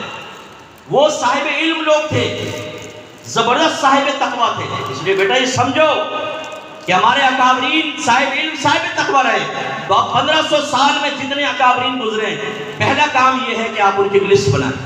چلو جتنے معروف گزرے ہیں لسٹ بنائیں. قاعدہ شرعیہ کیا ہے؟ آپ کے نبی کریم صلی اللہ علیہ وسلم نے ارشاد فرمایا اتبعوا سواد العظم من شد شد فی النار. ہمیشہ بڑی جماعت کی پیروی کرو, کیونکہ جو اس سے علیحدہ ہوا وہ جہنم میں علیحدہ کیا جائے گا. اس کا مطلب یہ ہوا 1500 سال کے جتنے مشہور لوگ ہیں سب کو لکھ لیں. اس کے بعد دیکھیں میجورٹی کس پر ہے. آپ دیکھیں گے میجورٹی اہل سنت و جماعت کی ہے. یہ ہوئی سواد اعظم, اس کی پیروی کریں نجات پا جائیں. کوئی مشکل نہیں ہے. ضرورت اس بات کی کہ اپنے اکابرین کو جانیں, ان کے قریب ہوں, ان کا مطالعہ کریں, ان کے عقائد و نظریات کو سمجھیں کہ ان کے کیا عقائد و نظریات تھے, تو آپ بچیں گے, خرابی سے بچیں گے, ورنہ تباہ ہو جائیں گے. آج ایسے لوگ دنیا میں پیدا ہو گئے ہیں, یہ دور چیلنجز سے بھرا ہوا دور ہے. ایسے لوگ پیدا ہو گئے جو سب سے پہلے آپ کا تعلق آپ کے اکابرین سے توڑیں گے, کیونکہ ان کی دال گلے گی اسی وقت جب وہ اکابرین سے آپ کو ہٹا دیں گے. جب آپ اکابرین سے ہٹ جائیں گے تو پھر وہ کہیں گے اب ہماری تعلیم لے لو, اور وہ قرآن و حدیث کے ہو خلاف ہو. اچھا یہ ہر ایک نہیں سمجھ پائے گا. جو بچے نیک پرہیزگار ہیں یا دینی اس سے وابستہ ہیں ان کو شاید اتنا نہ پتہ چلے، کیونکہ خرافات نہیں سنتے ہوں گے نا. جو ہماری ایک ینگ جنریشن ہے نا، جو مذہب سے اتنے قریب نہیں ہے، وہ جاتے ہیں یوٹیوب پہ، وہاں جا کے ان کی باتیں سنتے ہیں. آپ کو ایسے یوٹیوبر نظر آئیں گے جو ہمارے اکابرین کی کتابوں پر اور اکابرین پر ہمیشہ طنز کرتے ہوئے نظر آئیں گے. بولا بابا نے یہ لکھ دیا، بولا کتاب میں لکھ دیا، بولا میں تو یہ لکھا ہے، بولا میں یہ لکھا ہے. ان کا مقصد کیا ہے کہ آپ یہ سن کر کے یعنی بڑوں نے کیا کیا ہے ان کو چھوڑ دو، اس کی پیروی کرو اور وہ آپ کو کرے گا تباہ. ایسے ایسے ادارے قائم ہو گئے جو آپ کو دعوت دیں گے. میں نام نہیں لوں گا، میں اکثر نام نہیں لیتا اور آرگنائزیشنز کے شخصیات کے اس میں بھی اتنا فساد ہوتا ہے، لیکن میں نشاندہی کروں گا، آپ سمجھیے گا. وہ آپ سے یہ کہیں گے کہ قرآن کو کسی مولوی کی تفسیر سے مت سمجھو، قرآن بالکل آسان ہے، آپ ترجمہ پڑھیں خود سمجھنے کی کوشش کریں. یار تم کیسی باتیں کر رہے ہو؟ ایسے کو میرے پاس پکڑ کے لے آنا، میں اسے چند سوال کروں گا اور بولوں گا نکال قرآن سے، نکال دے تو میرا نام بدل دے. یہ کرتے کیا ہے کہ مولویوں کی تفسیر مت پڑھو، قرآن کو خود ترجمے سے سمجھو. تو آپ تفسیریں ہٹا دیں گے، اب آپ قرآن سمجھنے لگیں گے، سمجھ ہی نہیں آئے. اب آپ کہیں ہمیں تو سمجھ میں نہیں آ رہا، کہ اچھا ہمارے ادارے میں ہیں ہم بتاتے ہیں.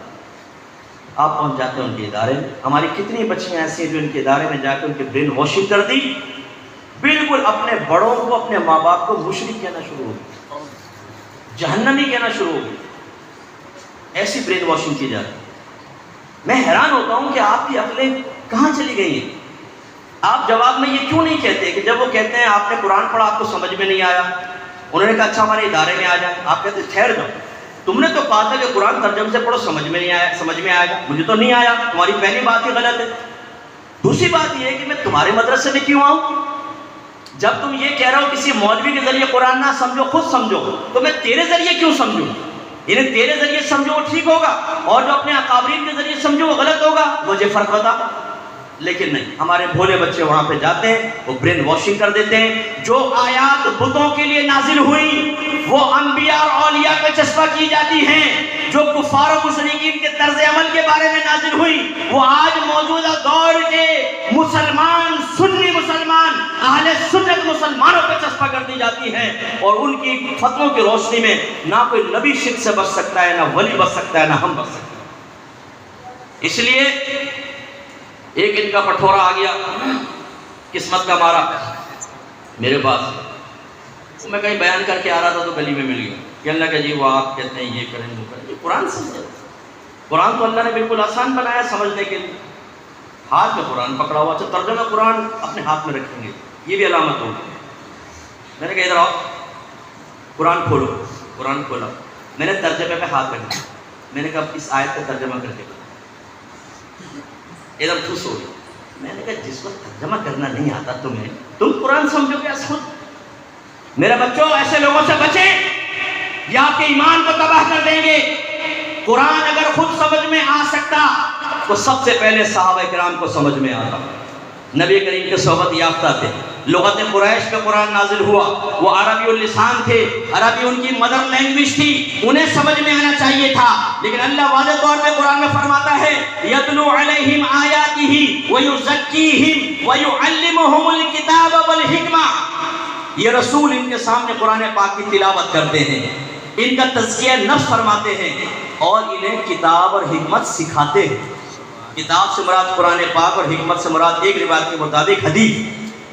قرآن سکھاتے ہیں، وہ تو عربی اللسان تھے، وہ سیکھ لیں گے. آپ 15ویں صدی ہجری کے مسلمان کو کہہ رہے ہیں قرآن تمہیں خود سمجھ میں آ جائے گا، ان کو تو بدر دولت سمجھ میں آنا چاہیے تھا. پھر وہ کیا سیکھنے کے لیے اللہ کے نبی کے پاس آ رہے ہیں؟ اس کا جواب مانگو. ہمارے اکابرین نے فرمایا کہ قرآن دو ہیں، ایک وہ جو اس کا ظاہر نظر آتا ہے، ایک وہ جو اس کے پیچھے مقصود الہی پوشیدہ ہے. ظاہر تو آدمی ترجمے سے بھی تھوڑا بہت سمجھ سکتا ہے، لیکن مقصود الہی از خود نہیں سمجھ سکتا. وہ اللہ کے نبی بتاتے ہیں یا صحابہ کرام نے بتایا تفسیر.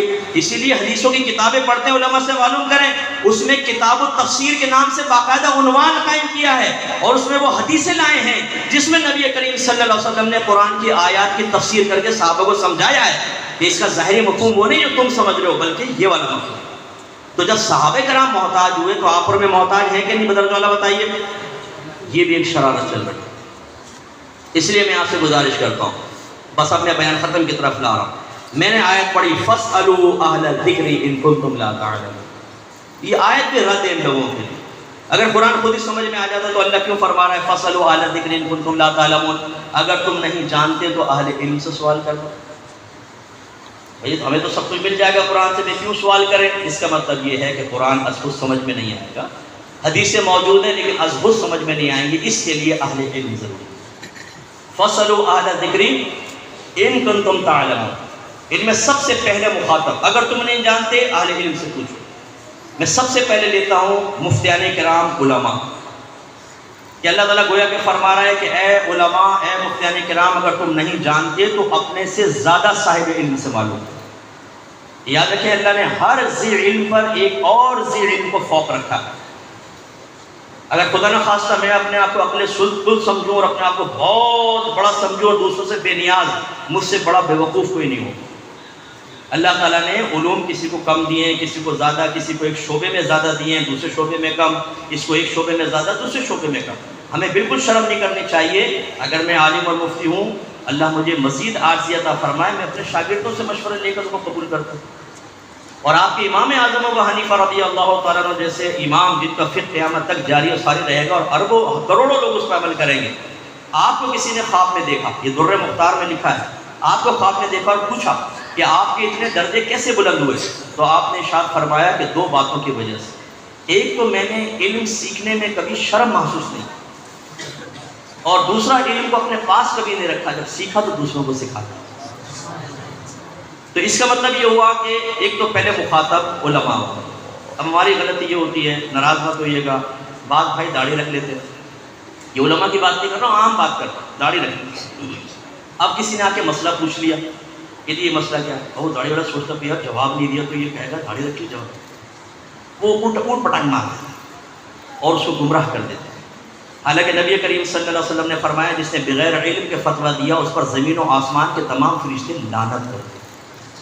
ہر عالم فتوے کا اہل نہیں ہوتا، اس کے لیے مفتیان کرام چاہیے، اور ہر مفتی اجتہادی مسئلے میں کلام کرنے کا اہل نہیں ہوتا۔ جدید مسائل الگ الگ ہیں، انٹرنیٹ پہ ٹریڈنگ، ہر مفتی اس کا جواب نہیں دے سکے گا، وہی دے سکیں گے جو ان مسائل کو کا شغف رکھتے ہیں اور معلومات ہیں۔ اعضا کی ڈونیشن ہے، ٹیسٹ ٹیوب بیبی سے بچہ حاصل کرنا، آج کل تو ایسے رحم بنا لیے ہیں، نقلی رحم، عورت کا ایگ لیا، مرد کا اسپرم لیا، ان دونوں کو ملایا اور اس میں رکھ کر اس میں چھوڑ دیا، اس میں بالکل ہیٹ ایسی ہوتی ہے جیسے ماں کے رحم کے اندر ہوتی ہے، وہ بچہ بن جاتا ہے، بڑا ہو جاتا ہے، پھر اس کو باہر نکال لیتے ہیں، نجیب پیدا ہو گیا۔ ایسا انہوں نے وہ پورا وہ سسٹم رحم کا اس میں رکھ دیا۔ بتائیے اس طرح بچہ حاصل کرنا شرم جائز ہے کہ نہیں؟ ایک مرد کا اسپرم لیا، عورت کا ایگ لیا اور کسی تیسری عورت کے رحم کے اندر انجیکٹ کر دیا، بچہ اس سے پیدا ہوا، بتائیں شرم جائز ہے کہ نہیں؟ اور یہ زنا کے زمرے میں آئے گا کہ نہیں آئے گا؟ قرآن خاموش ہے، حدیث خاموش، یہ چیزیں پہلے تو نہیں تھی اور ہر ایک اس کا جواب دے نہیں سکتا۔ انٹرنیٹ پہ آپ ٹریڈنگ کر رہے ہیں، آپ کے پاس مال قبضے میں نہیں آتا، آپ نے خریدا اور آگے سیل آؤٹ کر دیا، یہ شرم جائز ہے کہ نہیں ہے؟ کیا حکم ہوگا اس کا شرعی لحاظ؟ تو اس لیے یاد رکھیں کہ ہر ذی علم کو اپنے سے اوپر والے علم والے سے رابطہ کرنا چاہیے۔ ایک خاتون میرے پاس، انہوں نے مسئلہ پوچھا کہ مفتی صاحب وہ میرے احکام شریعت میں مسئلہ سن کر انہوں نے کہا کہ میرے شوہر نے مجھے 3 طلاقیں دے دی، تو میری ساس ایک مسجد میں چلی گئی، وہاں پہ وہ داڑھی والے شخص نظر آئے، تو ان سے کہا کہ جی میرے بیٹے نے بہو کو 3 طلاقیں دے دی، کیا کریں؟ اس شخص نے جواب دیا کہ 60 مسکینوں کو کھانا کھلا دو، سب طلاقیں ختم ہو جائیں۔ 7 صاحبہ گئیں، 60 مسکینوں کو کھانا کھلایا، وہ بچی کہتی ہے ہمارے گھر میں آئیں اور کہا بھی ہم نے مولوی صاحب سے مسئلہ پوچھ لیا ہے، 60 مسکینوں کو کھانا کھلا دیا ہے، سب طلاقیں ختم ہو گئی ہیں، نکاح باقی ہے، بچی کو بھیج دو۔ کہنے لگے میں آ گئی اور آج آپ کا میں نے بیان سنا ہے، اس وقت سے آج تک میں اس شخص سے زنا کر رہی ہوں اور ناجائز بچے پیدا ہو رہے ہیں۔ اس لیے یہ بھی ایک بڑی بیماری ہے کہ اگر کوئی ہم سے مسئلہ پوچھتا ہے تو ہماری اندر کی ایگو جو ہے نا، ایگو، انا اور ایک عزت کے زوال کا خوف، وہ ہمیں غلط بیانی پر مجبور کر دیتا ہے، حالانکہ یہ حرام ہے۔ امام مالک رحمۃ اللہ علیہ کے شاگرد کہا کرتے تھے کہ اگر ہم امام مالک کے مسئلے پوچھنے کے جواب میں کہے گئے لا ادری کو جمع کرنا شروع کر دیں تو رجسٹر کے رجسٹر بن جائیں گے. لا ادری مانے میں نہیں جانتا. ایک شخص 6 مہینے کی مسافت سے آیا اور آ کر کہا کہ حضور یہ مسئلہ بتا دیں. امام مالک نے سر جھکایا، غور کرتے رہے، سر اٹھایا، فرمایا مجھے نہیں معلوم. اس نے کہا حضور میں 6 مہینے کا فاصلہ طے کر کے آپ کی شہرت سن کر آیا ہوں، فرمایا مجھے نہیں معلوم. اس نے پھر اصرار کیا، فرمایا مجھے نہیں معلوم. گویا کہ آپ جواب دے رہے ہیں مجھے نہیں معلوم، غلط مسئلہ تو نہیں بتا سکتا، اور اگر مجھے بدنام کرنا چاہ کر دے کہ امام مالک کو نہیں آتا تھا، میں نے سوال کیا، لیکن بروز قیامت اللہ کی بارگاہ میں قابل گرفت نہیں بنوں گا. اس لیے جو یہاں طالب علم بچوں آپ تشریف فرمائیں، اگر آپ کو نہیں معلوم کبھی ایسا نہ کریں کہ آپ ویسی مسئلہ بتا دیں. پہلے آپ کو معلوم ہو، آپ اسٹڈی کریں یا اپنے اساتذہ سے پوچھیں، کنفرم کریں، اس کے بعد جواب. تو پہلے مخاطب تو یہ ہو. دوسرے مخاطب ہیں عوام الناس، اس اعتبار سے کہ فَاسْأَلُوا أَهْلَ الذِّكْرِ إِن كُنتُمْ لَا تَعْلَمُونَ، اگر تم نہیں جانتے اہل علم سے کوشچن کرو. اب اس بس میں اختتام کی طرف لا رہا ہوں، یہ 2-3 باتیں میری غور سے سن لیجئے. ویسے تو آپ شروع سے غور سے سن رہے ہیں، اب بہت توجہ کیجئے. عوام کو کہا جا رہا ہے اگر تم نہیں جانتے اہل علم کے پاس آؤ. عوام بعض اوقات اہل علم کے پاس آتی ہے. چلے میں اس میں تین کیٹیگریز بنا دیں. پہلے وہ جو آتی ہی نہیں، کاروبار کر رہے ہیں، نوکریاں کر رہے ہیں، شادی کر رہے ہیں، گھر میں جھگڑے ہو رہے ہیں، فلاں ہو رہے ہیں، ان کے کانٹیکٹ موبائل کی کانٹیکٹ لسٹ میں کسی ایک بھی عالم مفتی کا نام نہیں ہوتا. وہ سال ہر سال کسی عالم مفتی کی صحبت میں آ کر نہیں بیٹھتے. وہی آوارہ گر دوست، یہ فلاں ادھر ادھر. ان سے اگر کہیں نا مفتی کسے کہتے ہیں، وہ مفتی کو وہ پڑھیں گے مفتا. جو شادی میں گھس جاتے ہیں نا کھانا کھانے کے لیے، اگر صرف مفتی بغیر اعراب کے لگائے تو مفتا پڑھیں گے. مفتا ہے بھائی مفتا. وہ بھائی مفتا نہیں ہے، مفتی ہے. ان سے پوچھیں دارالفتہ کسے کہتے ہیں، استفتاء کسے کہتے ہیں، کچھ معلوم نہیں. وہ اگر دارالعلوم کے ماحول میں آئیں تو ان کو اجنبی سا ماحول لگے گا، یار ہم کس دنیا کے اندر آ گئے. یہ وہ لوگ ہوتے ہیں جن کا جو اپنے آپ کو دین سے بالکل دور رکھتے ہیں. وہ چرسیوں، موالیوں، زانیوں، شرابیوں، بے نمازیوں، گالی بکنے والے، لڑکی بازی کرنے والے، اپنے ماں باپ کی آنکھوں میں آنکھیں ڈال کے بدتمیزی کرنے والوں کے ساتھ بیٹھتے ہیں. انہی سے دن رات گزر رہے ہیں، انہیں نہیں پتہ مذہب کیا ہے، تو وہ کیا آگے پوچھیں گے. دوسری عوام وہ ہے جو تھوڑا بہت تعلق رکھتی ہے. اس عوام کا حال یہ ہے کہ یہ کہتے ہیں جب ہم کہیں گے علماء کے پاس آئیں تو کہتے ہیں استاد ضرورت ہوتی ہے ہم پوچھ لیتے ہیں. ان کا المیہ یہ ہے کہ انہیں یہی نہیں پتا کہ ہماری ضرورت کیا ہے. ان کا المیہ کیا ہے کہ انہیں یہی نہیں پتا کہ ہماری ضرورت کیا ہے. یہ جس چیز کو اپنی ضرورت سمجھتے ہیں اس کے بارے میں کوشچن کر لیتے ہیں، اور جس چیز کو شریعت آپ کی ضرورت قرار دے رہی ہے وہ آپ کو معلوم نہیں ہے. مثال کے طور پہ آپ نے نماز پڑھی بھول گئے، آپ میرے پاس آ گئے، وہ سب میں آج نماز بھول گیا تھا، کیا حکم ہے؟ آپ نے ضرورت محسوس کی، مجھ سے آ کے کوشچن کر لیا. لیکن آپ ایک دکان کھول رہے تھے، آپ نے دوستوں سے مشورہ کیا دکان مل رہی ہے لے لوں، ہاں لے لے جا. کرائے پہ لے رہے ہیں یا خرید رہے ہیں، آپ نے لے لی، کاروبار شروع کر دیا. لوگ آ رہے ہیں خریدنے کے لیے، آپ اپنی کنڈیشن لگا رہے ہیں، اپنی شرائط لگا رہے ہیں، خرید و فروخت کر رہے ہیں. آپ ضرورت ہی محسوس نہیں کرتے کہ عالم کے پاس جا کر پہلے پوچھیں میں دکان لے سکتا ہوں نہیں لے سکتا ہوں، کن شرائط کے ساتھ ہوں کن شرائط کے ساتھ نہیں، کرایہ کا جو میں ایگریمنٹ طے کر رہا ہوں یہ شرعاً جائز ہے یا نہیں ہے، میں قسطوں پہ چیزوں کو دوں گا یہ شرعاً جائز ہے یا نہیں ہے. جو گاہک میرے پاس آئے گا میں اس کو کریڈٹ کے اوپر دیتا ہوں، ادھار بھی دیتے ہیں آپ، میں دے سکتا ہوں نہیں دے سکتا ہوں، میں اس میں یہ شرط لگا رہا ہوں صحیح ہے یا نہیں ہے، میں یہاں BC ڈال سکتا ہوں یا نہیں ڈال سکتا ہوں. آپ کو اس میں یہی شعور حاصل نہیں ہوتا کہ اس میں آپ کو ضرورت ہے کہ علماء سے معلوم کر لیں. لہٰذا نتیجہ یہ نکلتا ہے کہ خرابیاں پیدا ہوتی ہیں بے شمار. ہم وہی میں جیسے کہتا ہوں گراؤنڈ ریلیٹیوز پہ کلام کر رہا ہوں. آج اپنے گھر میں جائیں اور علماء کو چھوڑ کر حسن ظن قائم کر کے، باقی سب سے میں کہتا ہوں، اگر کوئی طالب علم شادی شدہ ہے اس سے بھی میں کہتا ہوں اپنے گھر میں جائیے اور اپنی زوجہ سے، اپنی والدہ سے پوچھیں کہ کپڑے پاک کرنے کا طریقہ کیا ہے، نجاست غلیظہ کیا ہے، نجاست خفیفہ کیا ہے. آپ دیکھیں گے اکثر کو پتہ ہی نہیں. اہل علم کے گھروں میں میں نے جاہلہ عورتوں کو دیکھا جن کو کچھ معلوم نہیں ہوتا. تو اہل علم کو یہ نہیں خیال آتا کہ ہم اپنے کپڑے اتار کے دیتے ہیں. گھر میں چھوٹے بچے بھی ان کو پیشاب کر دیتا ہے، کوئی الٹی کر دیتا ہے، وہ میٹنگ کر دیتا ہے، اور گھر کی خاتون سارے کپڑے لے کے واشنگ مشین میں ڈال کے گھما کے نکال لیتی ہیں. پاکی کی شرائط پوری نہیں ہوتی، اس کے بعد وہ استری کر کے آپ کو دے دیتی ہیں. آپ کو ناپاک کپڑے پہن کے نمازیں پڑھ رہے ہیں، جمعے پڑھ رہے ہیں، نماز پڑھا رہے ہیں، سب کی نمازیں برباد، آپ کی نماز برباد. پوچھا ہے آپ نے اپنے گھر کی خاتون سے؟ پوچھا اگر آپ شادی شدہ ہیں تو ان سے پوچھئے کہ آپ نے حیض و نفاس کے مسائل کس سے سیکھے، کس عالمہ سے سیکھے، کون سی کتاب پڑھ کے سیکھے؟ وہی کہ جواب دیں کہ امی سے سیکھے، بڑی بہن سے، خالہ سے, پھپھی سے. آپ پوچھو سب کے سب مفتیات تھیں؟ نو. ان بیچاریوں نے کس سے سیکھے؟ انہوں نے اپنی. یہ پتہ ہی نہیں ہے کہ حیض کے صحیح مسائل کیا ہیں. یعنی مجھے حیرت ہوتی ہے بعض اوقات تو مدرسہ خواتین مجھ سے کویشچن کر رہی ہوتی ہیں, اس کا یہ مسئلہ. کہتا ہوں آپ مدرسہ, آپ کو نہیں پتہ؟ بس وہ ہم نے تو ایسے سمجھا ہے. تو ذرا پوچھئے. اور یہ حیض کے مسائل صرف عورتوں کو نہیں سیکھنے ہوتے, مرد کے لیے بھی لازم ہے. کیونکہ اس حالت میں کس حد تک مرد بیوی کے قریب ہو سکتا ہے, کس حد تک نہیں ہو سکتا. وہ عورت پانی میں ہاتھ ڈالے تو مستعمل ہوگا یا نہیں ہوگا, کیا شرعی حکم ہے, کیا اس کے ٹچ کرنے سے چیزیں ناپاک ہوں گی نہیں ہوں گی, یہ مرد کو بھی معلوم ہونا چاہیے. لیکن چونکہ ہم ان چیزوں کی ضرورت محسوس نہیں کرتے, نہیں. ہماری شادی ہو رہی ہوتی ہے, امی لڑکے سے پوچھتی بیٹا کیسی دلہن چاہیے. امی بس بڑی بڑی آنکھیں ہوں, جو بھویں ہوں, میں دیکھوں تو حور لگے, چلے تو ہرنی محسوس, کالے کالے بال, گورا رنگ. ماں اگر 4 فوٹو سامنے رکھ دے, ایک یوں کر کے بیٹھی ہوئی ہے, ایک ٹھمکا لگا رہی ہے, ایک یہ پوز دے رہی ہے, اور ایک برقعے والی بچی ہے نقاب میں, تو بیٹا کہے گا امی اس کو تو ہٹا دیں. ان 3 کو میں اپنے بچوں کی, ان میں سے کسی ایک کو ماں بناؤں گا, کیونکہ ان کے ذریعے میرے بڑے فرما بردار بچے پیدا ہوں, اور یہ بڑی عزت کریں گے آپ کے گھر میں آنے کے بعد. تو وہ خوبصورتی میں مر جاتے ہیں. لڑکی والے دیکھتے ہیں بھی لڑکا کتنا کماتا ہے, گھر کتنا ہے, پھر پوچھتے ہیں اس کی ماں زندہ ہے, اگر کہیں نہیں, اللہ تیرا شکر ہے. اس کی بہنیں کتنی ہیں؟ کوئی بھی نہیں, نندے بھی نہیں, نور نہ نور, اکیلا ہے, ماشاءاللہ ماشاءاللہ ماشاءاللہ. چلو جی ہو گیا. اب کیا کبھی ایسا ہوا کہ کسی نے فون کر کے مفتی صاحب سے معلوم کیا ہو کہ مفتی صاحب یہ بتائیے کہ کیسی لڑکی کا انتخاب کرنا چاہیے؟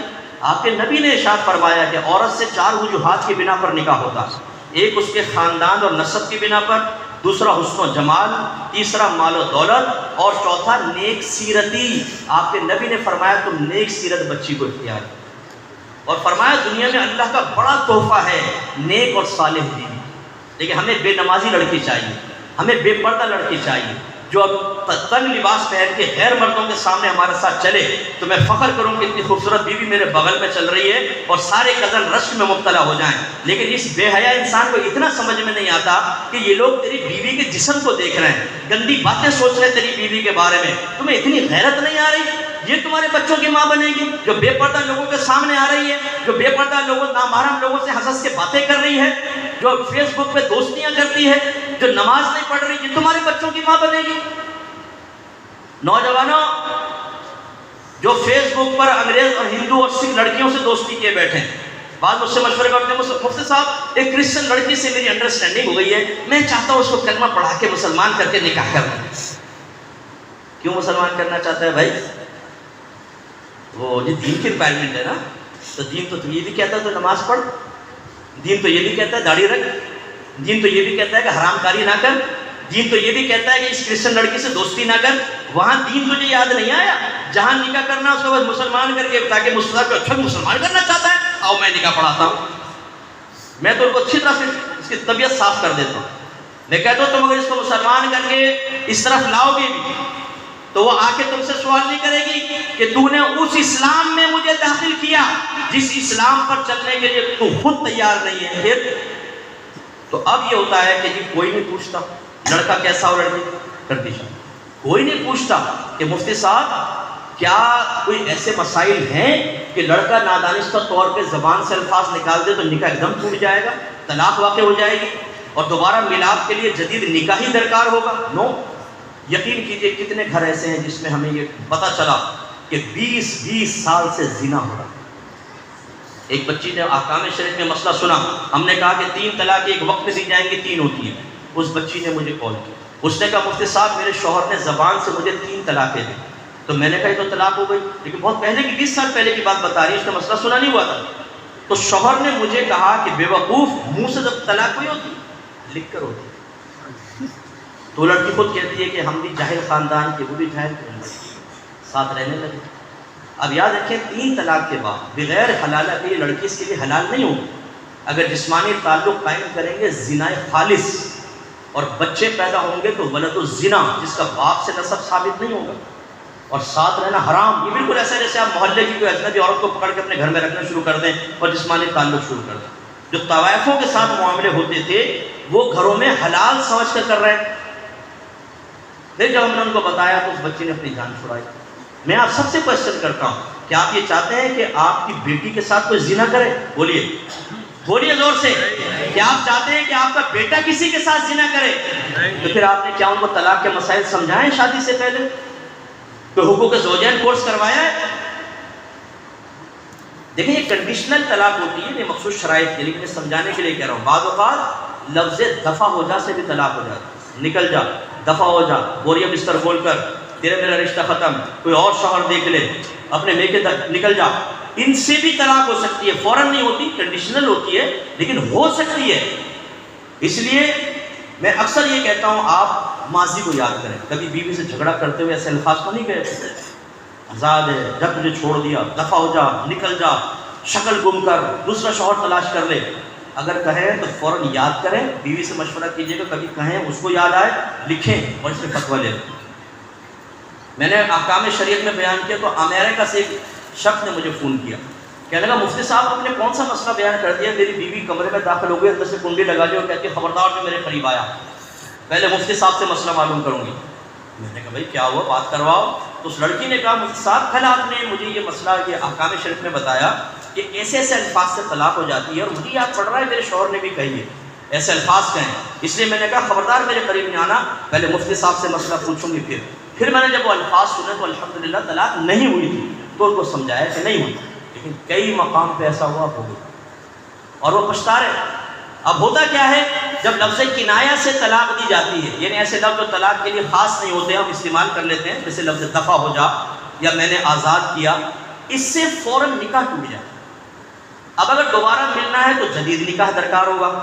لیکن ہمارے گھر کے سرپرست خود ماں باپ غیرت مند وہ بھائی کہ اگر بہن جا رہی ہو اور روڈ پر کوئی اس کو ٹک ٹکی باندھ کر دیکھنے لگے تو یہ گریبان پکڑ لیتا ہے کہ تیری آنکھیں پھوڑ دوں گا، میری بہن پہ نگاہ ڈالتا ہے. وہ یہ کہتے ہیں چلو بیٹی چلو بہن صلح کر لو کوئی بات. وہاں سے بلایا صلح کی، نکاح کا شوہر کے ساتھ بہن کو بھیجا. نکاح لازم تھا، بغیر نکاح کے ساتھ رہے. اب آپ اندازہ کریں ہمارے لوگوں کو ضرورت معلوم ہے. آپ انویسٹمنٹ کرتے ہیں، اس کو دے دیا، دکان پہ پیسہ لگا دیا، وہ کہتا ہے 2000 روپے مہینہ مجھ سے لیتے رہنا، سود خالص ہے. پتہ کیا ہم نے مسئلہ، یہ میں آپ کو سمجھا رہا ہوں کہ فَاسْأَلُوا أَهْلَ الذِّكْرِ إِن كُنتُمْ لَا تَعْلَمُونَ کے دوسرے مخاطب عوام ہیں. ایک تو وہ ہے جو بالکل شعور نہیں رکھتے، ایک وہ ہیں جو ضرورت پڑتی ہے تو معلوم کر لیتے ہیں ورنہ ان کو یہی نہیں پتا کہ ہماری ضرورت کیا ہے. اور تیسری عوام وہ ہوتی ہے کہ جو اپنے ہر بنیادی مسئلے میں فوراً کانٹیکٹ کرتے ہیں. میں حیرت زدہ رہ جاتا ہوں، یقین کریں باہر کے ملکوں میں اربوں انویسٹمنٹ کی ہوئی ہے، لیکن جب بھی کوئی نئی انویسٹمنٹ کرتے ہیں ٹائم لے لیتے ہیں. اس طرح ٹائم دیجیے گا، ہمیں نئی انویسٹمنٹ کرنا چاہتے ہیں، یہ شرائط لگانا چاہتے ہیں، صحیح ہے یا نہیں. مجھے بڑی خوشی ہوتی بتاتے ہوئے. یو کے میں ایک ڈاکٹر صاحب ملے، انہوں نے انٹرنیٹ پر کوئی ٹریڈنگ وغیرہ کر بیٹھے تھے. وہ کہنے لگے مفتی صاحب، ان کے الفاظ یہ تھے 6 مہینے ہو گئے مجھے اس میں 20 لاکھ کا پروفٹ ہوا اس انویسٹمنٹ میں، لیکن میں تذبذب کے عالم میں ہوں کہ میرے لیے صحیح ہے کہ نہیں. پہلے تو معلوم نہیں کہ چلو شعور بیدار ہوا، 6 مہینے سے کوئی مجھے صحیح جواب نہیں دے رہا. اب آپ سنا تھا کہ آپ یہاں پر آئے ہیں تو میں نے کہا آپ سے معلوم کر لوں. ابھی ہمارے بزرگوں کا فیض ہے، ان کے قدموں کی برکت سے اللہ نے جو تھوڑا بہت علم دیا، سنا اور 10 منٹ میں اس کو مسئلہ بتایا، سمجھایا، پتہ چلا 20 لاکھ غلط اس نے حاصل کیے ہوئے تھے، سارا صدقہ کرو، سب صدقہ کروانا واجب، اس نے کر دیا. تو یہ میں آپ کو سمجھا رہا ہوں کہ تیسرے وہ لوگ ہوتے ہیں کہ جو علماء سے رابطہ رکھتے ہیں، اپنی ہر چیز کے بارے میں معلوم کرتے ہیں. اس لیے اللہ تعالیٰ آپ سے فرما رہا ہے فَاسْأَلُوا أَهْلَ الذِّكْرِ إِن كُنتُمْ لَا تَعْلَمُونَ. عوام الناس اسٹوڈنٹ سے بھی اللہ تعالیٰ مخاطب ہے. اگر آپ کے درس نظامی کے اسٹوڈنٹس ہیں تو یا بچیاں ہیں، آپ سے بھی اللہ خطاب فرما رہا ہے فَاسْأَلُوا أَهْلَ الذِّكْرِ إِن كُنتُمْ لَا تَعْلَمُونَ. لیکن اس میں ایک دو جہت ہے. ایک تو یہ کہ اپنے اساتذہ سے کوشچن کرو. ایک آپ کے لیے تشویشناک بات یہ ہے کہ جب عوام کو اللہ تعالیٰ مکلف بنا رہا ہے کہ تم نہیں جانتے تو اہل علم سے سوال کرو، تو پھر ایسے اہل علم موجود ہونے چاہیے نا جس سے عوام سوال کر سکے. آپ اپنے آپ کو اس قابل بنائیں گے تو عوام آپ کے پاس آئے گی. اب المیہ یہ ہے کہ ہمارے طالب علم توجہ سے نہیں پڑھتے، وہ صرف کتابیں ختم کرنے کے چکر میں ہوتے ہیں، انہیں ڈگری حاصل کرنی ہوتی ہے، اس کے بعد اپنا معاشی مسئلہ حل کرنا ہوتا ہے. میں بچوں آپ لوگوں کے بارے میں نہیں کہہ رہا ہوں، جنرل بات عرض کر رہا ہوں. انہیں اس سے کوئی دلچسپی نہیں ہوتی عوام جہنم میں جا رہی ہے، گناہ کر رہے ہیں، کیا کر رہے ہیں. وہ سطحی قسم کا پڑھا کر اپنی ڈگری لی، کوئی مسجد میں امامت مل گئی، کچھ ہو گیا، چلو جی شروع اپنا پیسہ کمانے لگ گیا. اب جب لوگ آ کے ان سے کوشچن کرتے ہیں تو ڈیپلی انہوں نے نہ علم سیکھا ہوتا ہے، نہ کرنٹ ایشوز پہ کلام کرنا آتا ہے، نہ اسٹڈی کی ہوتی ہے، تو ان کا ایک ہی جواب ہوتا ہے، بھئی دیکھو اس مسئلے میں علماء کا اختلاف ہے. تو انشاءاللہ میں آپ کو کل جواب دوں، اور وہ کل سے مراد میدان محشر لے لیتے، کیونکہ اس کے بعد ہی نظر ہی نہیں آتا. تو ہماری عوام کرے کیا بیچاری؟ وہ جاتی ہے بعض اوقات علماء کے پاس کویسچن کرتے ہوئے کہتے ہیں ہمیں تو پتہ ہی نہیں، جان چھڑا لیتے ہیں. وہ کہاں جائیں گے لوگ بتائیے؟ اس کا مطلب یہ ہوا جب اللہ تعالیٰ عوام سے فرما رہا ہے کہ تم اہل علم سے کویسچن کرو، تو عوام میں تو ڈاکٹر بھی ہے، پروفیسر بھی ہے، جج بھی ہے، وکیل بھی ہے، خفیہ ادارے والے بھی ہیں، فوج بھی ہے، پولیس بھی ہے. ایک پولیس والے صاحب ہیں، وہ میں جگہ کا نام نہیں لیتا ہوں، جب انہیں کوئی کام کرنا ہوتا ہے نا، وہ کام کی نوعیت بھی میں نہیں بتاؤں گا آپ، لیکن وہ مجھے کویسچن کر لیتے ہیں مفتی صاحب میرے لیے کام کرنا صحیح ہے یا نہیں، تو میں ان کو جواب دیتا ہوں. تو یہ سمجھانے کا مقصد ہے کہ مختلف شعبہ زندگی سے لوگ تعلق رکھنے والے ہیں، تو پھر اہل علم ایسے ہونے چاہیے نا کہ ڈاکٹر مسئلہ پوچھے ہم اس کو جواب دے دیں، بزنس مین پوچھے اس کو جواب دے دیں، اگر کوئی جج سوال کرے ہم جواب دے دیں، کوئی وکیل سوال کرے ہم جواب دیں، کیونکہ اللہ نے عوام کو مکلف بنایا ہمارے پاس آنے کے لیے، اور ہم ہی جواب نہ دیں تو عوام کہاں جائیں گے بتائیے. اس کا مطلب ہے ہمارے اداروں میں ضرورت ہے اس بات کی کہ ہمارے بچوں کو نہ صرف عالم بنایا جائے بلکہ انہیں بہت بڑا مفتی بھی بنایا جائے. مجھے نہیں پتا کہ آپ کے ادارے میں تخصص ہوتا ہے کہ نہیں ہوتا، اگر نہیں ہوتا تو میں ریکویسٹ کروں گا کہ اس کو بھی آئندہ سالوں میں پرائرٹی بیسس کے اوپر رکھیں اور تخصص فی الفقہ بھی کرائیں، یعنی مفتی بنائیں، اور مفتی بھی ایسا بنائیں کہ جدید مسائل پر بچے توجہ کر کے ان مسئلوں کو حل کر سکیں. ہماری عوام کی مذہب اسلام سے دوری کی بہت بڑی وجہ یہ بھی ہے کہ جب وہ اپنی علمی کشتگی مٹانے کے لیے آتے ہیں تو ہم صحیح طرح جواب نہیں دے پاتے، اور بعض اوقات تو میں نے دیکھا ہے کہ جھڑک کے جواب دیتے ہیں. نوجوان یا دنیا دار نوجوان قریب آتے ہیں، ڈرتے ہیں کہ آئیں گے تو عالم صاحب جلالی ایک دم مجھے زور سے کچھ کہہ دیں گے، تو وہ ڈر کے بھاگ جاتے ہیں بیچارے. بعض تو ایسے ہوتے ہیں قریب آتے ہیں تو وہ عالم کسی اور کو کہہ رہا ہو تو کہتے ہیں جان بچاؤ مہم شروع کرو، تو باہر سے بھاگ جاتا ہے. ایسا رویہ نہ رکھیں، لوگوں کو قریب کریں، پیار دیں، محبت دیں، ان کی ضروریات پوری کریں. اب ہم چونکہ معروف ہو چکے ہیں، ہماری تو یہ مجبوری بن گئی ہے کہ ہر شعبہ ہے زندگی کی معلومات ہمارے پاس ہونی چاہیے. میں اللہ تعالیٰ کا شکر ادا کرتا ہوں. میرا پروگرام احکام شریعت دیکھیے، یہ ہمارا لائیو پروگرام ہوتا ہے، کوئی پری پلان نہیں ہوتا، ریکارڈڈ کالز نہیں، لیکن وہاں سے سوال آتا ہے وہاں سے جواب. یہ میرا کمال نہیں، کہ اللہ کا کمال ہے، اللہ چاہے تو جس کو بھی سے نوازے. لیکن میں شعور بیدار کرتا ہوں کہ ہمیں ایسے افراد پیدا کرنے چاہیے. اس لیے ہمارے ادارے کے اندر ہم یہ لازم ہے کہ دور حدیث سے کوئی نہیں بھاگ سکتا، اس کے لیے تخصص لازم ہے. جب وہ تخصص پورا کر لیتا ہے مفتی کورس تو ہم دور حدیث کی سند دے دیتے ہیں، مفتی کی سند نہیں دیتے. مفتی کی سند کے لیے پھر ہمارا معیار یہ ہے کہ آپ ہر مسئلے پہ لکھیں گے، جواب دیں گے، ہمیں مطمئن کریں گے، تب میں آپ کو فتوے بھی لکھ دوں.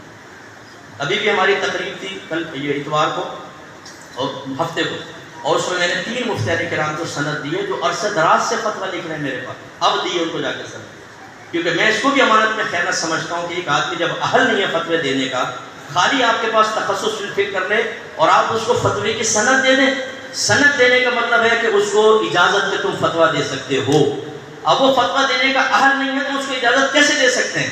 یہ تو بالکل ایسے ہے جیسے بھائی آ جائیں ان کو ڈرائیونگ آتی نہ ہو اور میں ان کو ڈرائیونگ لائسنس جاری کر دوں اور یہ اگلے دن ٹرک لے کے نکل جائیں صاف فیصل کالونی کے روڈوں کے اوپر، تو انشاءاللہ بہت ساروں کو بلا حساب و کتاب جنت میں پہنچا دیں گے، کیونکہ مقام شہادت ملے گا ان کو.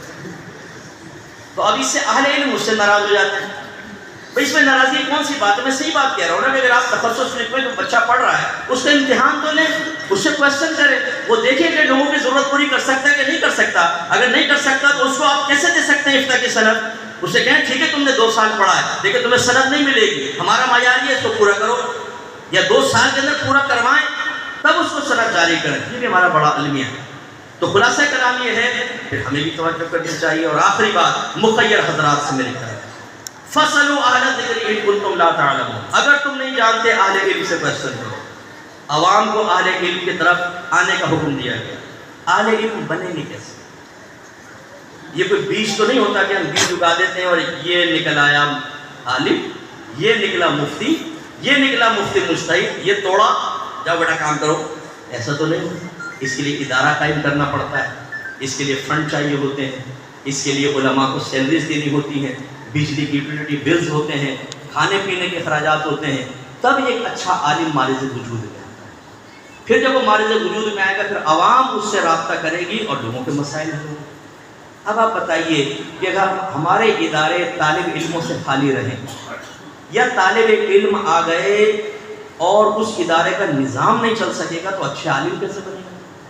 اور اچھے عالم نہیں بنیں گے، اچھے مفتیان کرام نہیں بنیں گے تو پھر عوام کس سے علم سیکھے گی؟